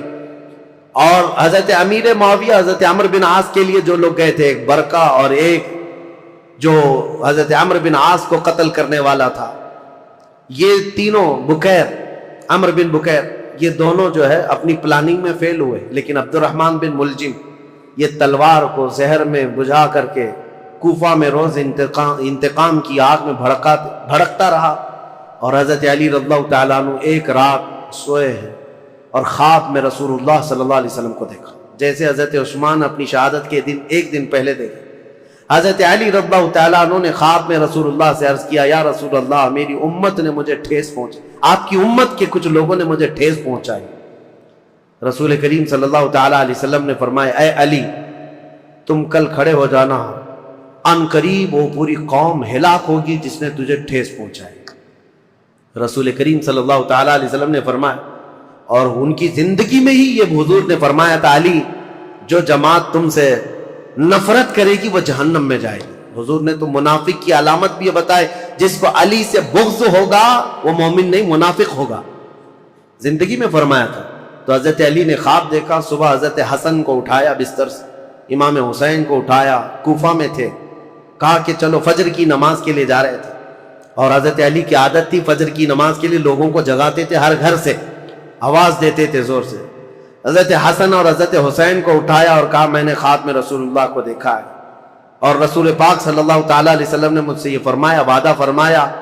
اور اس کے بعد یہ کہتے ہوئے حضرت علی محراب کی طرف بڑھ رہے تھے سارے لوگوں کو. یہ عبد الرحمن بن ملجم نے حضرت علی کرم اللہ وجہہ الکریم کے چہرے پر وار کیا، اور وہ تلوار سے حضرت علی رضی اللہ تعالیٰ عنہ کے انجانے میں چہرے سے ایسا گھاؤ بیٹھا کہ ایک ایک بعد دیگرے کئی حملے کیے نماز پر جانے والے.